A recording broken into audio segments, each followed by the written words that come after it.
നമ്മുടെ അഞ്ചാമത്തെ സെഷനിലേക്ക് ഞാൻ വന്നിരിക്കുന്ന Sasidharan sir, Usha ma'am, Sajan sir, Muraleedharan sir, Biju sir, അതുപോലെ രമാദേവി മാം, പിന്നെ നമ്മുടെ ബാംസഫിൻ്റെ പ്രസിഡന്റ് മുരുകൻ സാറ്, ഇന്നത്തെ പ്രഭാഷണത്തിന് എൻ്റെ റിസോഴ്സ് പേഴ്സൺ അജിത് കുമാർ സാറിനെ ഞാൻ ആർദ്രമായിട്ട് സ്വാഗതം ചെയ്യുന്നു. നമ്മൾ അഞ്ചാമത്തെ സെഷനാണ്. 4 സെഷനോട് നമ്മുടെ യൂട്യൂബ് ലിങ്ക് നമ്മുടെ ചാനലിലുണ്ട്. ആദ്യമായിട്ട് വരുന്നവർക്ക് അതിനകത്ത് ചെന്ന് കാണാം. നമുക്കറിയാം, ഭരണഘടനയുടെ മൂല്യങ്ങൾ എന്ന് പറയുന്നത് സ്വാതന്ത്ര്യവും സമത്വവും സാഹോദര്യവുമാണ്. ഭരണഘടനയിൽ നിയമപരിരക്ഷ കൊടുത്തുകൊണ്ടാണ് അത് സമൂഹത്തിൽ പ്രവർത്തിപ്പിക്കാൻ വേണ്ടിയിട്ട് അംബേദ്കർ ഉദ്ദേശിച്ചത്. അതായത് നിയമത്തിലൂടെ സമൂഹത്തിൽ ഈ 3 മൂല്യങ്ങളും കൊണ്ടുവരിക എന്നുള്ളൊരു ഉദ്ദേശമാണ് അതിൻ്റെ പിറകിലുള്ളത്. പക്ഷേ അദ്ദേഹം അവസാന കാലത്ത് ബുദ്ധിസത്തിലേക്ക് പോയത് നമുക്കറിയാം. അദ്ദേഹം തിരിച്ചു പോയി എന്നുള്ളതാണ്, അദ്ദേഹത്തിൻ്റെ സംസ്കാരത്തിലേക്ക് തിരിച്ചു പോയി എന്നുള്ളതാണ് നമ്മൾ മനസ്സിലാക്കുന്നത്. അപ്പോൾ നമ്മുടെ അതെന്തിനാണെന്ന് പറഞ്ഞു കഴിഞ്ഞാൽ, നമ്മുടെ സമൂഹത്തിൽ ഇല്ലെങ്കിൽ നമ്മുടെ മനസ്സുകളിൽ ഈ മൂല്യങ്ങൾ എങ്ങനെയാണ് ഊട്ടി ഉറപ്പിക്കുന്നത് അല്ലെങ്കിൽ കൾട്ടിവേറ്റ് ചെയ്യപ്പെടുന്നത്, അതിനു വേണ്ടിയിട്ടാണ് അദ്ദേഹം ബുദ്ധിസത്തിലേക്ക് പോയതും ബുദ്ധമയമാക്കണം, ഇന്ത്യയെ ബുദ്ധമയമാക്കണം എന്ന് പറയുന്നത്. അപ്പോൾ സമൂഹം അത്തരത്തിലുള്ള മൂല്യങ്ങളെ അധിഷ്ഠിതമായിട്ട് നിന്നു കഴിഞ്ഞാൽ ഭരണഘടനയ്ക്ക് അവിടെ റോളില്ല. അത് കൈകാര്യം ചെയ്യുന്ന ആളുകൾ സ്വാഭാവികമായിട്ടും നമ്മുടെ സൊസൈറ്റിയിൽ ഈ 3 മൂല്യങ്ങളും സ്വാഭാവികമായിട്ടും കൊണ്ടുവരും. പക്ഷേ ആ മൂല്യങ്ങൾ സൊസൈറ്റികളിൽ ഇല്ലെങ്കിൽ നമ്മുടെ മനസ്സുകളിൽ ഇല്ലെങ്കിൽ ആ ഭരണഘടന കൊണ്ട്, ആ നിയമപരിരക്ഷ കൊണ്ട് നമുക്കൊരു ഗുണവും ഉണ്ടാകുന്നില്ല എന്നുള്ളതാണ് നമ്മൾ മനസ്സിലാക്കുന്ന ഒരു യാഥാർത്ഥ്യം. അപ്പോൾ അത്രയും ഇമ്പോർട്ടൻ്റ് ആയിട്ട് ഉള്ള ഒരു തത്വചിന്ത അല്ലെങ്കിൽ ദർശനമാണ് ബുദ്ധിസം. അപ്പോൾ അതിനു വേണ്ടിയിട്ട് അതിൻ്റെ 5ാമത്തെ സെഷനിലേക്ക് സംസാരിക്കാനായിട്ട് അജിത് സാറിനെ ക്ഷണിക്കുന്നു. നന്ദി. അപ്പോൾ സെഷൻ അറ്റൻഡ് ചെയ്യാൻ വന്നിരിക്കുന്ന എല്ലാ ആൾക്കാർക്കും, വിശേഷിച്ച് നമ്മുടെ ബാംസഫിൻ്റെ കേരള ഘടകത്തിൻ്റെ working president Murugan sir, general secretary Ranjith, പിന്നെ കൂടിയിരിക്കുന്ന എല്ലാ നമ്മുടെ സഹോദരങ്ങൾക്കും ഒത്തിരി താങ്ക്സ്. എല്ലാവർക്കും ജയ് ഭീം, നമോ ബുദ്ധായ. നമ്മൾ ഇന്ന് ബൗദ്ധവും ധമ്മവും എന്ന ഈ പരമ്പരയുടെ 5ാമത്തെ സെഷനിലാണ് എന്നുള്ളത്. കഴിഞ്ഞ കുറേ സെഷനിലായിട്ട് നമ്മൾ കുറേ കാര്യങ്ങൾ നമ്മൾ പഠിച്ചു വന്നിട്ടുണ്ട്, സംസാരിച്ചിട്ടുണ്ട്. അതിൻ്റെ ഒരു തുടർച്ചയായിട്ടാണ് നമ്മൾ ഈ സെഷനും നമ്മൾ കൊണ്ടുപോകുന്നത്. അപ്പോൾ കഴിഞ്ഞ 4 സെഷനുകളിൽ ഉണ്ടായ കാര്യങ്ങൾ വളരെ പെട്ടെന്നൊന്ന് റീക്യാപ്പ് ചെയ്യാം. നമുക്ക് പെട്ടെന്നൊന്ന് ഓർത്തെടുക്കാം. അത് ഡീറ്റെയിൽസ് പറയുന്നില്ല. ആദ്യത്തെ സെഷനിൽ നമ്മൾ പറഞ്ഞു തുടങ്ങിയത് തന്നെ ബൗദ്ധ ദർശനം അല്ലെങ്കിൽ ബൗദ്ധ സംസ്കാരം ഇന്ത്യയുടെ സംസ്കാരം തുടങ്ങിയ കാലഘട്ടത്തിൽ തന്നെ, അതായത് തുടങ്ങുന്നതിന് മുമ്പ് തന്നെ, അതായത് നമ്മൾ അറിയപ്പെടുന്ന നമ്മുടെ ഇന്ത്യയുടെ സംസ്കാരം എന്ന് പറയുന്നത് സിന്ധു നദിയുടെ സംസ്കാരമാണ്, മോഹൻജൊദാരോ, ഹരപ്പ സംസ്കാരമാണ്. അത് പടുത്തുയർത്തിയ ഒരു ജനത, അവർ ഇന്ത്യയിൽ എത്തുന്നതിന് മുമ്പ് തന്നെ അവർ വന്ന വഴികളിലൊക്കെ തന്നെയും ഈ ദർശനങ്ങൾ കൊണ്ടുവന്നാണ് അവർ ഇന്ത്യയിൽ എത്തിയതെന്നാണ് പറയപ്പെടുന്നത്. അപ്പൊ അവിടെ നമുക്കൊരു സംശയം ന്യായമായി ഉണ്ടാവുന്നത്, ബുദ്ധൻ വന്നതിന് ശേഷമല്ലേ ബുദ്ധമതം ഉണ്ടായത് എന്നുള്ളൊരു ചോദ്യമാണ്. അത് ആൾക്കാർക്ക് പെട്ടെന്ന് ഉണ്ടാവുന്നത്. അതിന് നമ്മൾ കൃത്യമായ ഉത്തരം അന്ന് കൊടുത്തിട്ടുണ്ട്. കാരണം ബൗദ്ധ പരമ്പരയിൽ അറിയപ്പെടുന്ന 28 ബൗദ്ധ ആചാര്യന്മാർ അല്ലെങ്കിൽ ബൗദ്ധരുണ്ടായിരുന്നതായിട്ട് നമുക്ക് തെളിവുകൾ കിട്ടിയിട്ടുണ്ട്. അതിൽ 28ാമത്തെ ബൗദ്ധ ആചാര്യനാണ് അല്ലെങ്കിൽ ബുദ്ധനാണ് അല്ലെങ്കിൽ ബൗദ്ധ ഗുരുവാണ് ഗൗതമ ബുദ്ധൻ. അതിനു മുമ്പുള്ളവരുടെ പേരുകൾ നമ്മൾ അന്ന് സംസാരിച്ചിട്ടുണ്ട്. പക്ഷേ മറ്റുള്ള ബൗദ്ധ ആചാര്യന്മാരിലും ഗൗതമ ബുദ്ധനും തമ്മിലുള്ള പ്രധാനപ്പെട്ട ഒരു വ്യത്യാസം എന്താന്ന് പറഞ്ഞാൽ, ഒരു സാധാരണ ഒരു വ്യക്തിക്ക് ബൗദ്ധ അവസ്ഥയിലേക്ക് എത്താനായിട്ട് എങ്ങനെയാണ് ആ അവസ്ഥയിൽ അയാൾ എത്തേണ്ടത്, അതിനൊരു കൃത്യമായ ഒരു പഠന പ്രക്രിയ, ഒരു പഠന രീതി, ആ ഒരു ചിട്ടയായ ഒരു പഠന രീതി മറ്റുള്ളവരെ ആവിഷ്കരിച്ച് പഠിപ്പിച്ചതായിട്ട് നമുക്ക് അറിഞ്ഞുകൂടാ. പക്ഷേ ഗൗതമ ബുദ്ധൻ അതിനു വേണ്ടി കൃത്യമായ ഒരു പഠന രീതി അഷ്ടാംഗ മാർഗം എന്ന പേരിൽ ഫോർമുലേറ്റ് ചെയ്ത് അത് നമ്മളെ പഠിപ്പിക്കാൻ വേണ്ടിയിട്ട് ശിഷ്യന്മാരെ ഉണ്ടാക്കി, മിഷണറിമാരെ ഉണ്ടാക്കി, അവർ ഇന്ത്യ ഒട്ടാകെ അത് പടർത്തി എന്നുള്ളതാണ്. അവിടെയാണ് അദ്ദേഹത്തിന്റെ പ്രധാനപ്പെട്ട വ്യത്യാസം. കൃത്യമായ ഒരു പഠന രീതിയായിട്ട് നമ്മുടെ മുമ്പിൽ അത് അവതരിപ്പിച്ചു. മറ്റുള്ളവർ ഓരോരുത്തർ അവരവരുടെ ആ ഒരു എന്താ പറയുക ബൗദ്ധ അവസ്ഥയ്ക്ക് വേണ്ടിയിട്ട് അവർ ഉപയോഗിക്കുക ചെയ്തത്. പക്ഷെ ഇതങ്ങനെയല്ല, ഇദ്ദേഹം അങ്ങനെയല്ല. ഇദ്ദേഹം മറ്റ് മനുഷ്യർക്ക് വേണ്ടി ബഹുജന ഹിതായ ബഹുജന സുഖായ ലോകാനുകമ്പായ എന്ന രീതിയിലാണ് അദ്ദേഹം അത് അവതരിപ്പിച്ചത്. പിന്നീട് നമ്മൾ ഇങ്ങോട്ട് വന്നിട്ട് എന്താണ് ധമ്മം എന്നുള്ളതാണ് നമ്മൾ രണ്ടാമത്തെ സെഷനിൽ പഠിച്ചത്. രണ്ടാമത്തെ സെഷനിൽ നമ്മൾ ആ ധമ്മം എന്താന്ന് പറയുമ്പോൾ പ്രപഞ്ചത്തിന്റെ അടിസ്ഥാനപരമായ ചില നിയമങ്ങൾ, പ്രപഞ്ചത്തിന്റെ എല്ലാ ചരാചരങ്ങളും വസ്തുക്കളും എല്ലാ കണങ്ങളും കണികകളും ആ നിയമങ്ങളെ ആസ്പദമാക്കിയാണ് പ്രപഞ്ചത്തിൽ ചലിച്ചുകൊണ്ടിരിക്കുന്നത്. അത് നമ്മൾ കുറേയേറെ സയന്റിഫിക് ആയിട്ടുള്ള രീതിയിലാണ് നമ്മളതിനെ മനസ്സിലാക്കിയിരിക്കുന്നത്.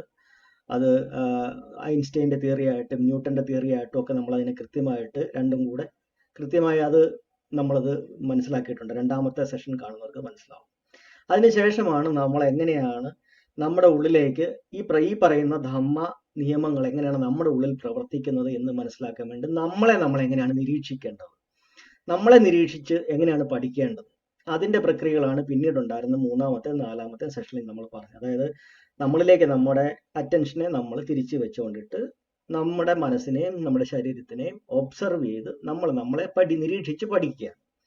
ആ നിരീക്ഷിച്ച് പഠിക്കുന്നതിന്റെ ആ ഘട്ടങ്ങളെല്ലാം അഷ്ടാംഗ മാർഗത്തിനകത്തും അതേപടി തന്നെ അദ്ദേഹം നമ്മളോട് പറഞ്ഞിട്ടുണ്ട്. എങ്ങനെയാണ് നിങ്ങൾ ആ ഘട്ടങ്ങൾ ഓരോന്നും ചെയ്യേണ്ടത്, എങ്ങനെയാണ് ആ നിരീക്ഷണത്തിലേക്ക് നിങ്ങൾ എത്തേണ്ടതെന്ന് അദ്ദേഹം പറഞ്ഞു തന്നിട്ടുണ്ട്. അതിനകത്ത് ശീലങ്ങൾ ആദ്യമേ സെറ്റ് ചെയ്ത് ഒരു മോറൽ ഫ്രെയിംവർക്ക് ഉണ്ടാക്കിയതിന് ശേഷം നിരീക്ഷണത്തിലേക്ക് കടക്കുക.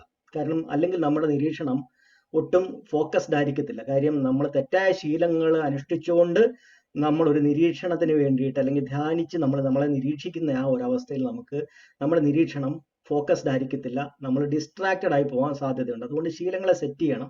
ശീലങ്ങളെല്ലാം കറക്റ്റ് ആക്കിയതിന് ശേഷമാണ് നമ്മൾ നിരീക്ഷണത്തിലേക്ക് പോകേണ്ടത്. അത് അദ്ദേഹം പറഞ്ഞിട്ടുണ്ട്. അപ്പൊ ഞാൻ നമ്മുടെ ആദ്യത്തെ ആ ഒരു സ്ലൈഡ് അഷ്ടാംഗമാർഗം എന്താണെന്ന് പറയുന്ന ആ ഒരു സ്ലൈഡ് ഞാൻ ഒന്നുകൂടെ നിങ്ങളൊന്ന് കാണിക്കാം. ഇത് കാണാൻ പറ്റുന്നുണ്ടല്ലോ അല്ലെ എല്ലാവരും? ഒന്നുകൂടെ ഒന്ന് പറയണേ, ആർക്കെങ്കിലും ഇത് കാണാൻ പറ്റാതെ ഉണ്ടെങ്കിൽ, ടെക്നിക്കലായിട്ട് എന്തെങ്കിലും ബുദ്ധിമുട്ട്. ഓക്കെ. അപ്പൊ ഇതിനകത്ത് നമ്മൾ രണ്ട് ഭാഗങ്ങളാണ് നമ്മൾ കഴിഞ്ഞത്. ഒന്ന് ഈ ശീലം എന്ന് പറയുന്ന ഭാഗം നമ്മൾ കഴിഞ്ഞു. സമാധി എന്ന് പറയുന്ന ആ ഒരു ഭാഗവും നമ്മൾ ഏറെക്കുറെ കഴിഞ്ഞ ക്ലാസ്സുകളിൽ നമ്മൾ പറഞ്ഞ് മനസ്സിലാക്കിയിട്ടുണ്ട്.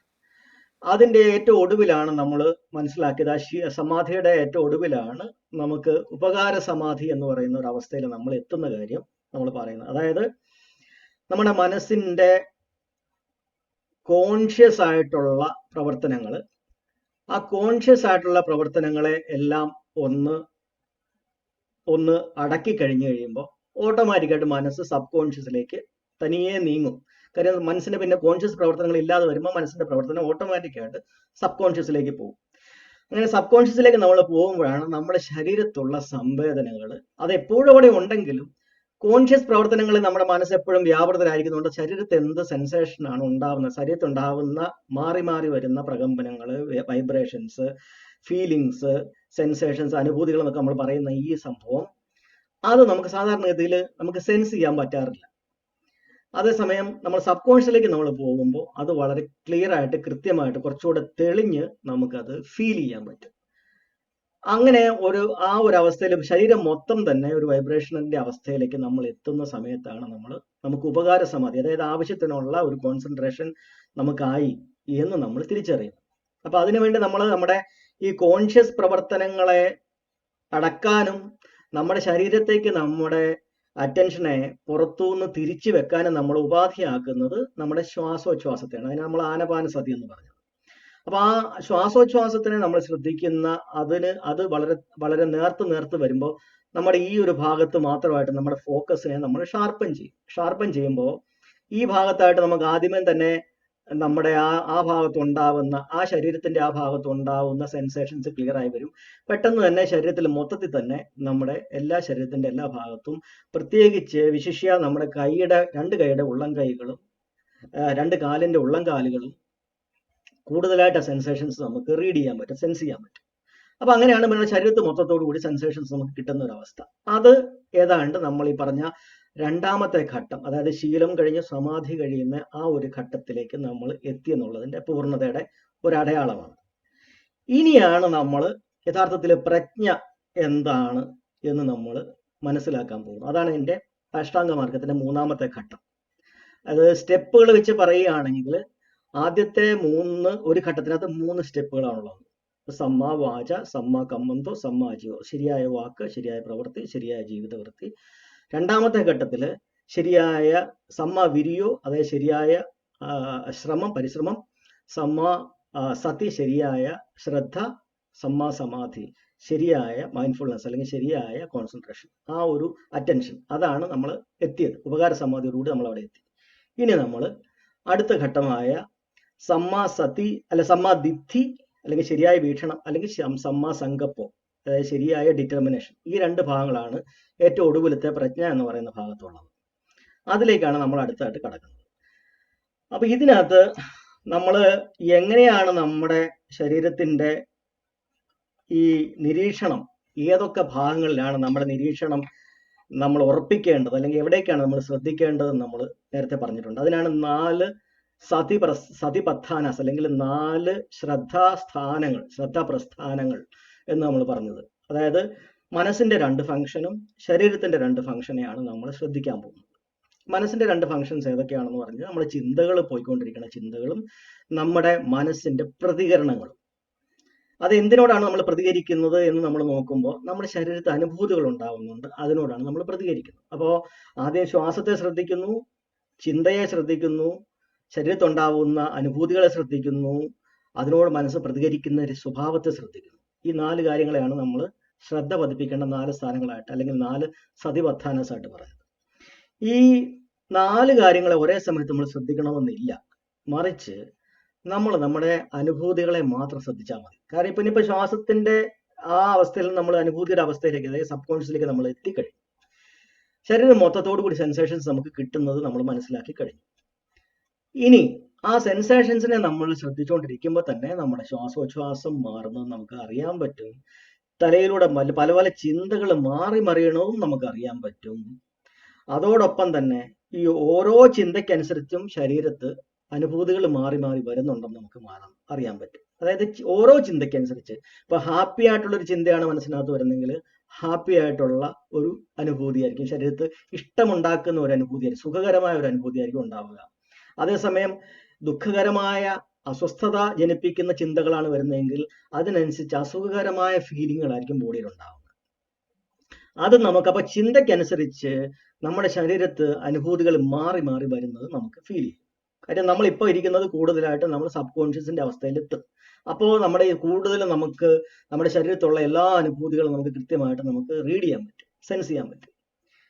എല്ലാവർക്കും ഉള്ളതാണ്, എല്ലാവർക്കും പറ്റുന്നതാണിത്. സാധാരണ ഇത് നമ്മളത് അറിയാത്ത എന്തുകൊണ്ടാന്ന് പറഞ്ഞാൽ നമ്മൾ പൂർണ്ണമായിട്ടും നമ്മുടെ ചിന്ത, നമ്മുടെ അറ്റൻഷൻ, നമ്മുടെ ശ്രദ്ധ, നമ്മുടെ ബോധം മുഴുവൻ പുറത്തേക്ക് ആയതുകൊണ്ടാണ് ശരീരത്തിൽ എന്ത് സംഭവിക്കുന്നുള്ളത് നമ്മൾ സാധാരണ ഇത് നമുക്ക് ശ്രദ്ധിക്കാൻ പറ്റാത്തത്.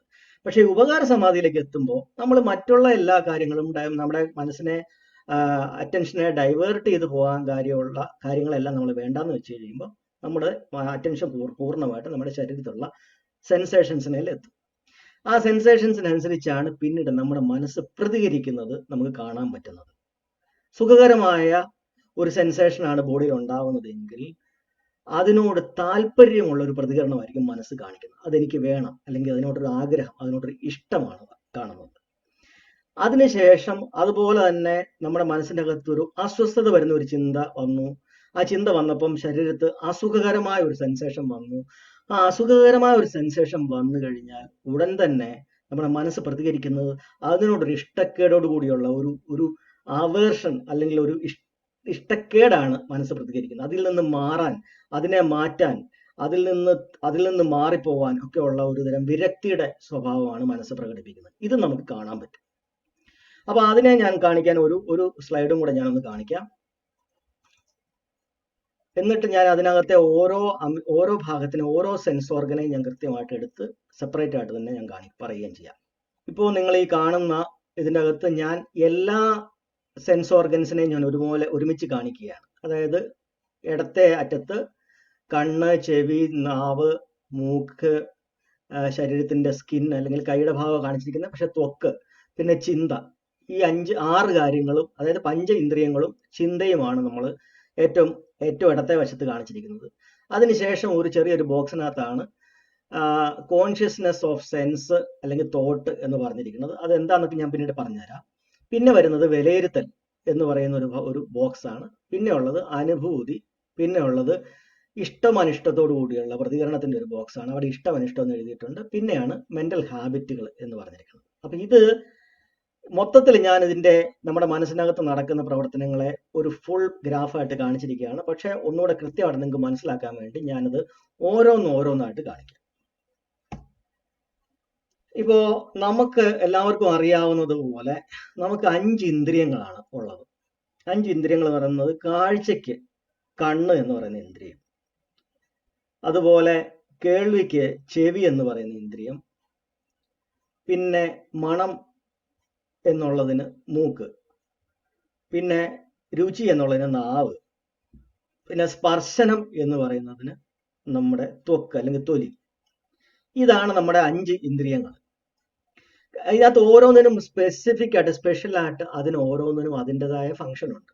ഇപ്പൊ കാഴ്ച എന്ന് പറയുന്നത് ചെവി കൊണ്ട് പറ്റില്ല, മൂക്ക് കൊണ്ട് പറ്റില്ല, നാവ് കൊണ്ട് പറ്റില്ല, കൈ കൊണ്ട് പറ്റില്ല, കണ്ണുകൊണ്ട് മാത്രമേ കാഴ്ച പറ്റത്തുള്ളൂ. അതാണ് കാഴ്ചയുടെ നമ്മുടെ ഉള്ളിലേക്കുള്ള പ്രവേശന കവാടം കണ്ണാണ്, അല്ലെങ്കിൽ അതിന്റെ ഡോറ് കണ്ണാണ്.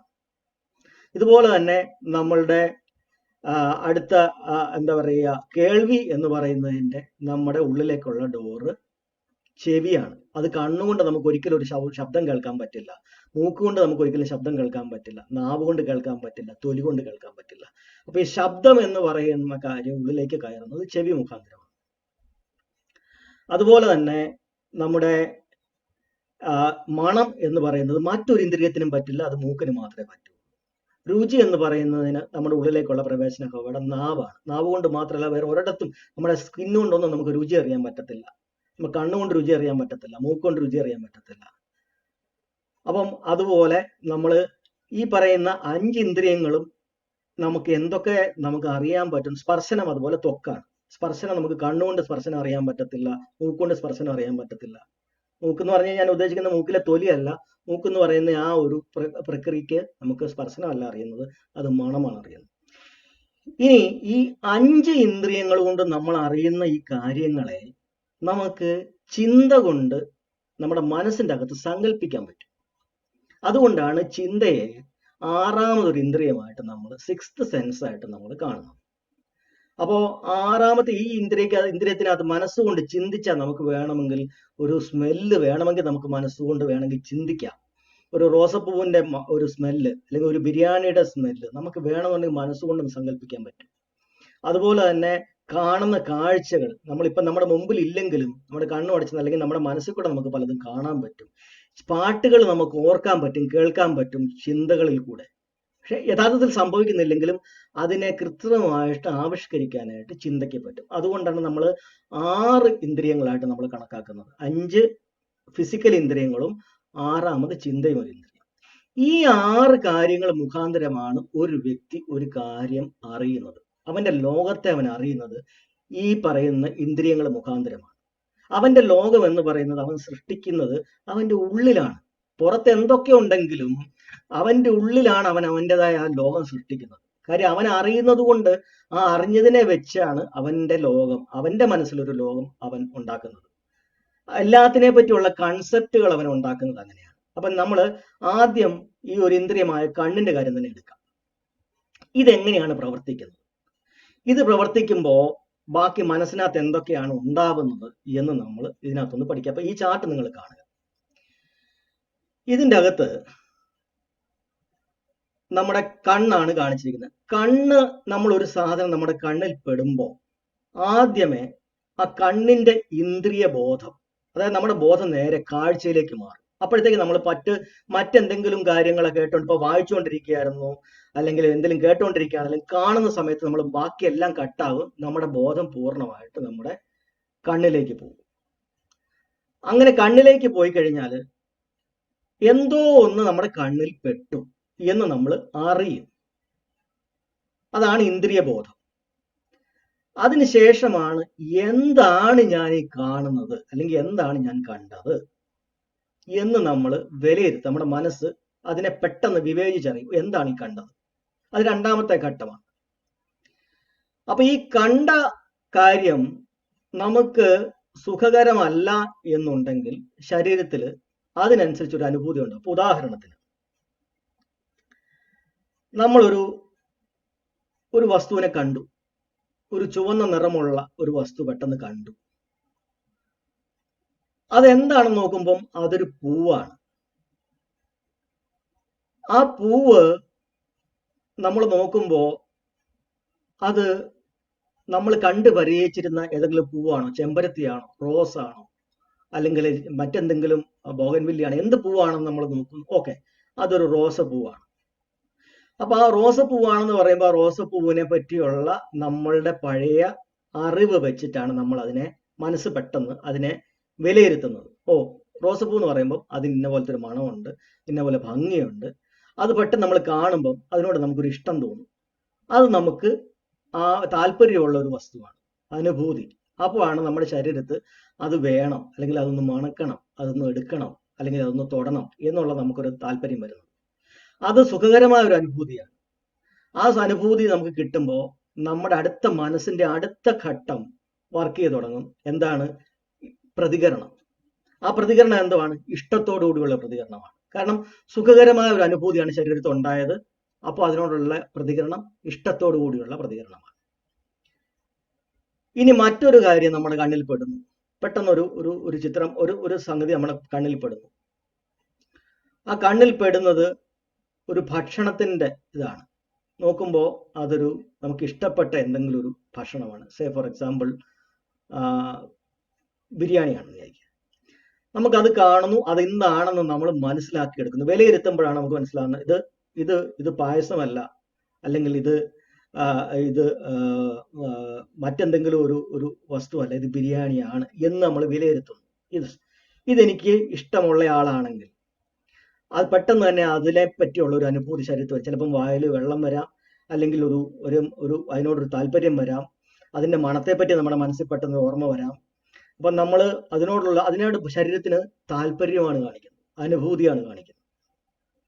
അപ്പോ അതിനോടൊരു ഇഷ്ടം, മനസ്സിൽ പ്രതികരണം വരുന്നത് ഇഷ്ടമാണ് വരുന്നത്. ഓക്കെ, എനിക്കത് വേണം, അത് വാങ്ങണം, ഒരു കൊതി വരുന്നു. കൊതി എന്നൊക്കെ പറയുന്നതൊക്കെ ശരീരത്തിൽ ഉണ്ടാകുന്ന ഫീലിങ്ങുകളാണ്. അതെനിക്ക് വേണം. ഉടനെ നമ്മൾ വണ്ടി എടുത്ത് നമ്മൾ പോകാൻ പോകണം. നമ്മുടെ പ്രതികരണം അങ്ങനെയാണ് പോകുന്നത്. ആ ഇഷ്ടം, അനുഭൂതി വന്നതിന് ശേഷമാണ്, ശരീരത്തിൽ ഉണ്ടാകുന്ന സെൻസേഷന് ശേഷമാണ് ഈ ഇഷ്ടം എന്ന് പറയുന്ന സംഭവം അല്ലെങ്കിൽ ഉള്ള പ്രതികരണം വരുന്നത്.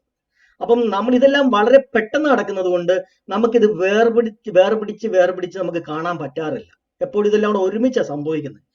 ഒരു പൊടുന്നനെയാണ് ഇതെല്ലാം ഒന്നിനു പുറകെ ഒന്നായിട്ട് നമുക്ക് സംഭവിക്കുന്നത്. അതുകൊണ്ട് നമ്മൾ പലപ്പോഴും ഇതിനെ വേർതിരിച്ച് നമ്മൾ ഇതിനെ കാണാറില്ല. പക്ഷേ യഥാർത്ഥത്തിൽ ഉണ്ടാവുന്ന ഘട്ടങ്ങൾ ഇതൊക്കെയാണ്. ഇനി നമ്മുടെ കണ്ണിൽ മറ്റൊരു കാര്യമാണ് പെടുന്നതെന്ന് വിചാരിക്കുക. നോക്കുമ്പോൾ അതൊരു ചുവന്ന നിറമാണ്. എന്താണത്? നോക്കുമ്പോൾ രക്തമാണ്, അല്ലെങ്കിൽ ആരെങ്കിലും രക്തത്തിൽ കുളിച്ച് കിടക്കുന്ന ഒരു ചിത്രമാണ്. അത് പെട്ടെന്ന് വിലയിരുത്തി. പെട്ടെന്ന് അത് കാണുമ്പോൾ നമുക്ക് ശരീരത്തിൽ ഒരു വല്ലാത്തൊരു ഷോക്കാണ് വരുന്നത്, അല്ലെങ്കിൽ ഒരു വല്ലാത്ത വൈബ്രേഷൻ, ഒരു നെഗറ്റീവ് വൈബ്രേഷൻ. ആ അനുഭൂതി സുഖകരമായിരിക്കത്തില്ല. അപ്പോ അതിനോട് കാണാൻ ഇഷ്ടമില്ലാത്ത നമ്മൾ കണ്ണ് പൊത്താൻ നോക്കും, അല്ലെങ്കിൽ നമുക്ക് അതിനോട് ഇഷ്ടമില്ല എന്ന് നമ്മൾ പറയും. അപ്പൊ ഇങ്ങനെയാണ് നമ്മുടെ അനിഷ്ടം എന്ന് പറയുന്ന ഒരു പ്രതികരണത്തിലേക്ക് മനസ്സ് പോകുന്നത്. ഇതുപോലെ തന്നെ നമ്മളിപ്പോ നമുക്ക് അറപ്പുളവാക്കുന്ന എന്തൊരു സാധനം, ചവറ് അല്ലെങ്കിൽ മാലിന്യങ്ങളായിട്ട് എന്തെങ്കിലും കിടക്കുന്നത്, അങ്ങനെ എന്തെങ്കിലുമാണ് നമ്മൾ കാണുന്നതെങ്കിൽ പെട്ടെന്ന് അത് വിലയിരുത്തി കഴിയുമ്പോഴത്തേക്ക് നമ്മുടെ ശരീരത്തിൽ ഉണ്ടാവുന്നത് അറപ്പുളവാക്കുന്ന ഒരു സെൻസേഷനാണ് ഉണ്ടാക്കുന്നത്. അതിനോട് നമ്മൾ അനിഷ്ടം കാണിക്കുന്നു. അതുപോലെ അല്ലെങ്കിൽ നമുക്ക് ആരെങ്കിലും ഒരു കാര്യം നമ്മൾ കാണുന്നത്, അനീതിയായിട്ടുള്ളൊരു കാര്യം നമ്മുടെ മുമ്പിൽ കാണുന്നത്, ചിലപ്പോൾ നമുക്കത് കാണുമ്പം അത് തെറ്റാണെന്ന് തോന്നിക്കഴിഞ്ഞാൽ നമുക്ക് അതിനോട് ചിലപ്പോൾ ദേഷ്യമായി. അത് ശരീരത്തിൽ ഉണ്ടാക്കുന്നത് വല്ലാത്തൊരു വൈബ്രേഷൻ ആണെങ്കിൽ ആ വൈബ്രേഷനോട് നമുക്ക് ദേഷ്യമാണ് കാണുക. അപ്പൊ ശരിക്കും പറഞ്ഞാൽ ശരീരത്ത് സംഭവം ഫീൽ ചെയ്തതിന് ശേഷമാണ് മനസ്സ് ഇഷ്ടമോ അനിഷ്ടമോ കാണിക്കുന്നത്. ഇത് നമ്മൾ ഇനി മറ്റൊരു കാര്യത്തിലേക്ക് നമുക്ക് നോക്കാം. അടുത്തത് നമ്മുടെ സ്മെല്ലിന്റെ കാര്യത്തിൽ. സ്മെല്ലിന്റെ കാര്യത്തിൽ ഇതുപോലെ തന്നെ നല്ലൊരു മണം വരുന്നു, അത് നല്ലൊരു എന്താ പറയുക പെർഫ്യൂമിന്റെ മണമാണെന്ന് വരുന്നു, ശരീരത്തിൽ പെട്ടെന്ന് ഒരു അനുഭൂതി ഉണ്ടാവുന്നു, സുഖകരമായ ഒരു അനുഭൂതി ഉണ്ടാവുന്നു, നല്ലൊരു ഫീലിംഗ് ഉണ്ടാവുന്നു, അത് വേണമെന്ന് ആഗ്രഹിക്കുന്നു. അതേസമയം അമേദ്യമായ ഒരു സാധനം അല്ലെങ്കിൽ വളരെ വൃത്തികെട്ട് പൊളിച്ച് നാറിയ ഒരു സ്മെല്ലാണ് വരുന്നതെങ്കിൽ, അഴുക്ക് സ്മെല്ലാണ്, ഓടയിലെ സ്മെല്ലാണ് വരുന്നതെങ്കിൽ നമുക്ക് പെട്ടെന്ന് നമുക്കത് ആ ഒരു ഇതാണെന്ന് മനസ്സിലായി കഴിയുമ്പോൾ വല്ലാത്തൊരു എന്താ പറയുക അറപ്പുളവാക്കുന്ന നാറ്റമാണെന്ന് നമ്മൾ മനസ്സിലാക്കി കഴിയുമ്പോൾ ശരീരത്തിൽ ഉണ്ടാവുന്നത് വല്ലാത്തൊരു നെഗറ്റീവ് സെൻസേഷനാണ്.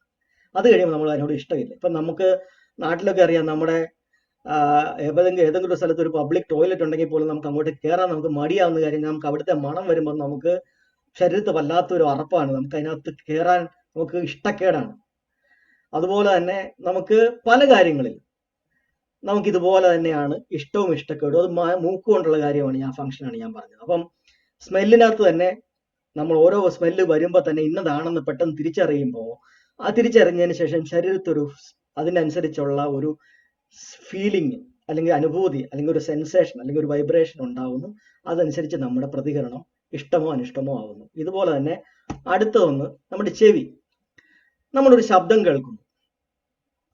ഈ ശബ്ദം കേൾക്കുമ്പോൾ ശബ്ദം പല രീതിയിലുള്ള ശബ്ദമായിരിക്കാം. എന്തായാലും നമ്മുടെ കർണപുടങ്ങളിൽ അല്ലെങ്കിൽ ചെവിയിലെ ഇയർ ഡ്രമ്മിൽ എന്തോ ഒരു ശബ്ദം വന്നടിച്ചു. അപ്പം ഇന്ദ്രിയ ബോധം അവിടെ പ്രവർത്തിച്ചു. ചെവിയാണ്, ചെവിയിലേക്ക് നമ്മുടെ കേൾവി ബോധത്തിലേക്ക് നമ്മൾ പോയി. ഇന്ദ്രിയ ബോധം എന്ന് പറഞ്ഞാൽ ചെവിയാണ് ഇവിടെ, അതുകൊണ്ട് കേൾവി ബോധമാണ്. ആ കേൾവി ബോധത്തിലേക്ക് നമ്മൾ പോയി കഴിഞ്ഞാൽ അടുത്തത് എന്ത് ശബ്ദമാണ് ഞാൻ കേട്ടത്? ഉടനെ അത് പാട്ടാണ്, ഇന്നയാൾ പാടുന്നതാണ്, അല്ലെങ്കിൽ ഇന്ന സംഗീത സംവിധായകന്റെ പാട്ടാണ്. അപ്പം നമുക്ക് പെട്ടെന്ന് ആ പാട്ടിനോട് നമുക്കൊരു ഇഷ്ടമാണ്, നമുക്ക് ശരീരത്തിൽ നല്ല മെലഡിയാണ്, അപ്പം നമുക്ക് പെട്ടെന്ന് അനുഭൂതി ഉണ്ടാവും. ആ അനുഭൂതി ഉണ്ടാകുമ്പോൾ ആ പാട്ട് കേട്ടോണ്ടിരിക്കണമെന്ന് നമ്മൾ അതിനകത്ത് ആസ്വദിക്കുന്നു. മറ്റൊരു ശബ്ദം ഇതുപോലെ കേൾക്കുന്നു. ഈ ശബ്ദം പുറത്തുനിന്നൊരു ശബ്ദമാണെന്നറിയാം, പെട്ടെന്ന് അത് എന്താണെന്ന് നമ്മൾ നോക്കുമ്പോൾ ഒരു ഭയങ്കര ഒരു നിലവിളിയുടെ ശബ്ദമാണ്, ഒരു അലർച്ചയുടെ ശബ്ദമാണ്, എന്തോ ഒരു അപകടമാണ് എന്ന് നമുക്ക് തോന്നുമ്പോൾ ശരീരത്തിൽ പെട്ടെന്ന് ഉണ്ടാകുന്ന അനുഭൂതി വല്ലാത്തൊരു വേറൊരു വൈബ്രേഷനാണ്. പെട്ടെന്ന് നമുക്ക് ഇതെല്ലാം ഉണ്ടാവുന്നത് കെമിക്കൽ റിയാക്ഷൻ ആണ്, ബോഡിയിൽ ഉണ്ടാവുന്ന കെമിക്കൽ റിയാക്ഷൻ ആണ്, പല ഹോർമോണുകളുടെയും എല്ലാത്തിന്റെയും പ്രവർത്തനമായിട്ടാണ് പെട്ടെന്ന് ഒരു നിമിഷം കൊണ്ടത് ഉണ്ടാവുന്നത്. നമ്മൾ അതിനെ മറ്റൊരു രീതിയിൽ പറഞ്ഞു കഴിഞ്ഞാൽ കലാപകണങ്ങൾ, എല്ലാത്തിന്റെ ആറ്റംസിന്റെ തന്നെ ഒരു കളിയാണ് ഈ ശരീരത്തിൽ ഉണ്ടാവുന്നത്. ആ അനുഭൂതിക്ക് ശേഷമാണ് അതിനോട് നമുക്ക് അലർച്ചയാണ് അല്ലെങ്കിൽ അപകടം നടന്നതിൻ്റെയാണ്, എന്തോ ഒരു വലിയ പൊട്ടിത്തെറിയാണ് എന്ന് നമുക്ക് മനസ്സിലാവുമ്പോൾ അതിനോട് നമുക്ക് ഇഷ്ടക്കേടുണ്ടാവുന്നു.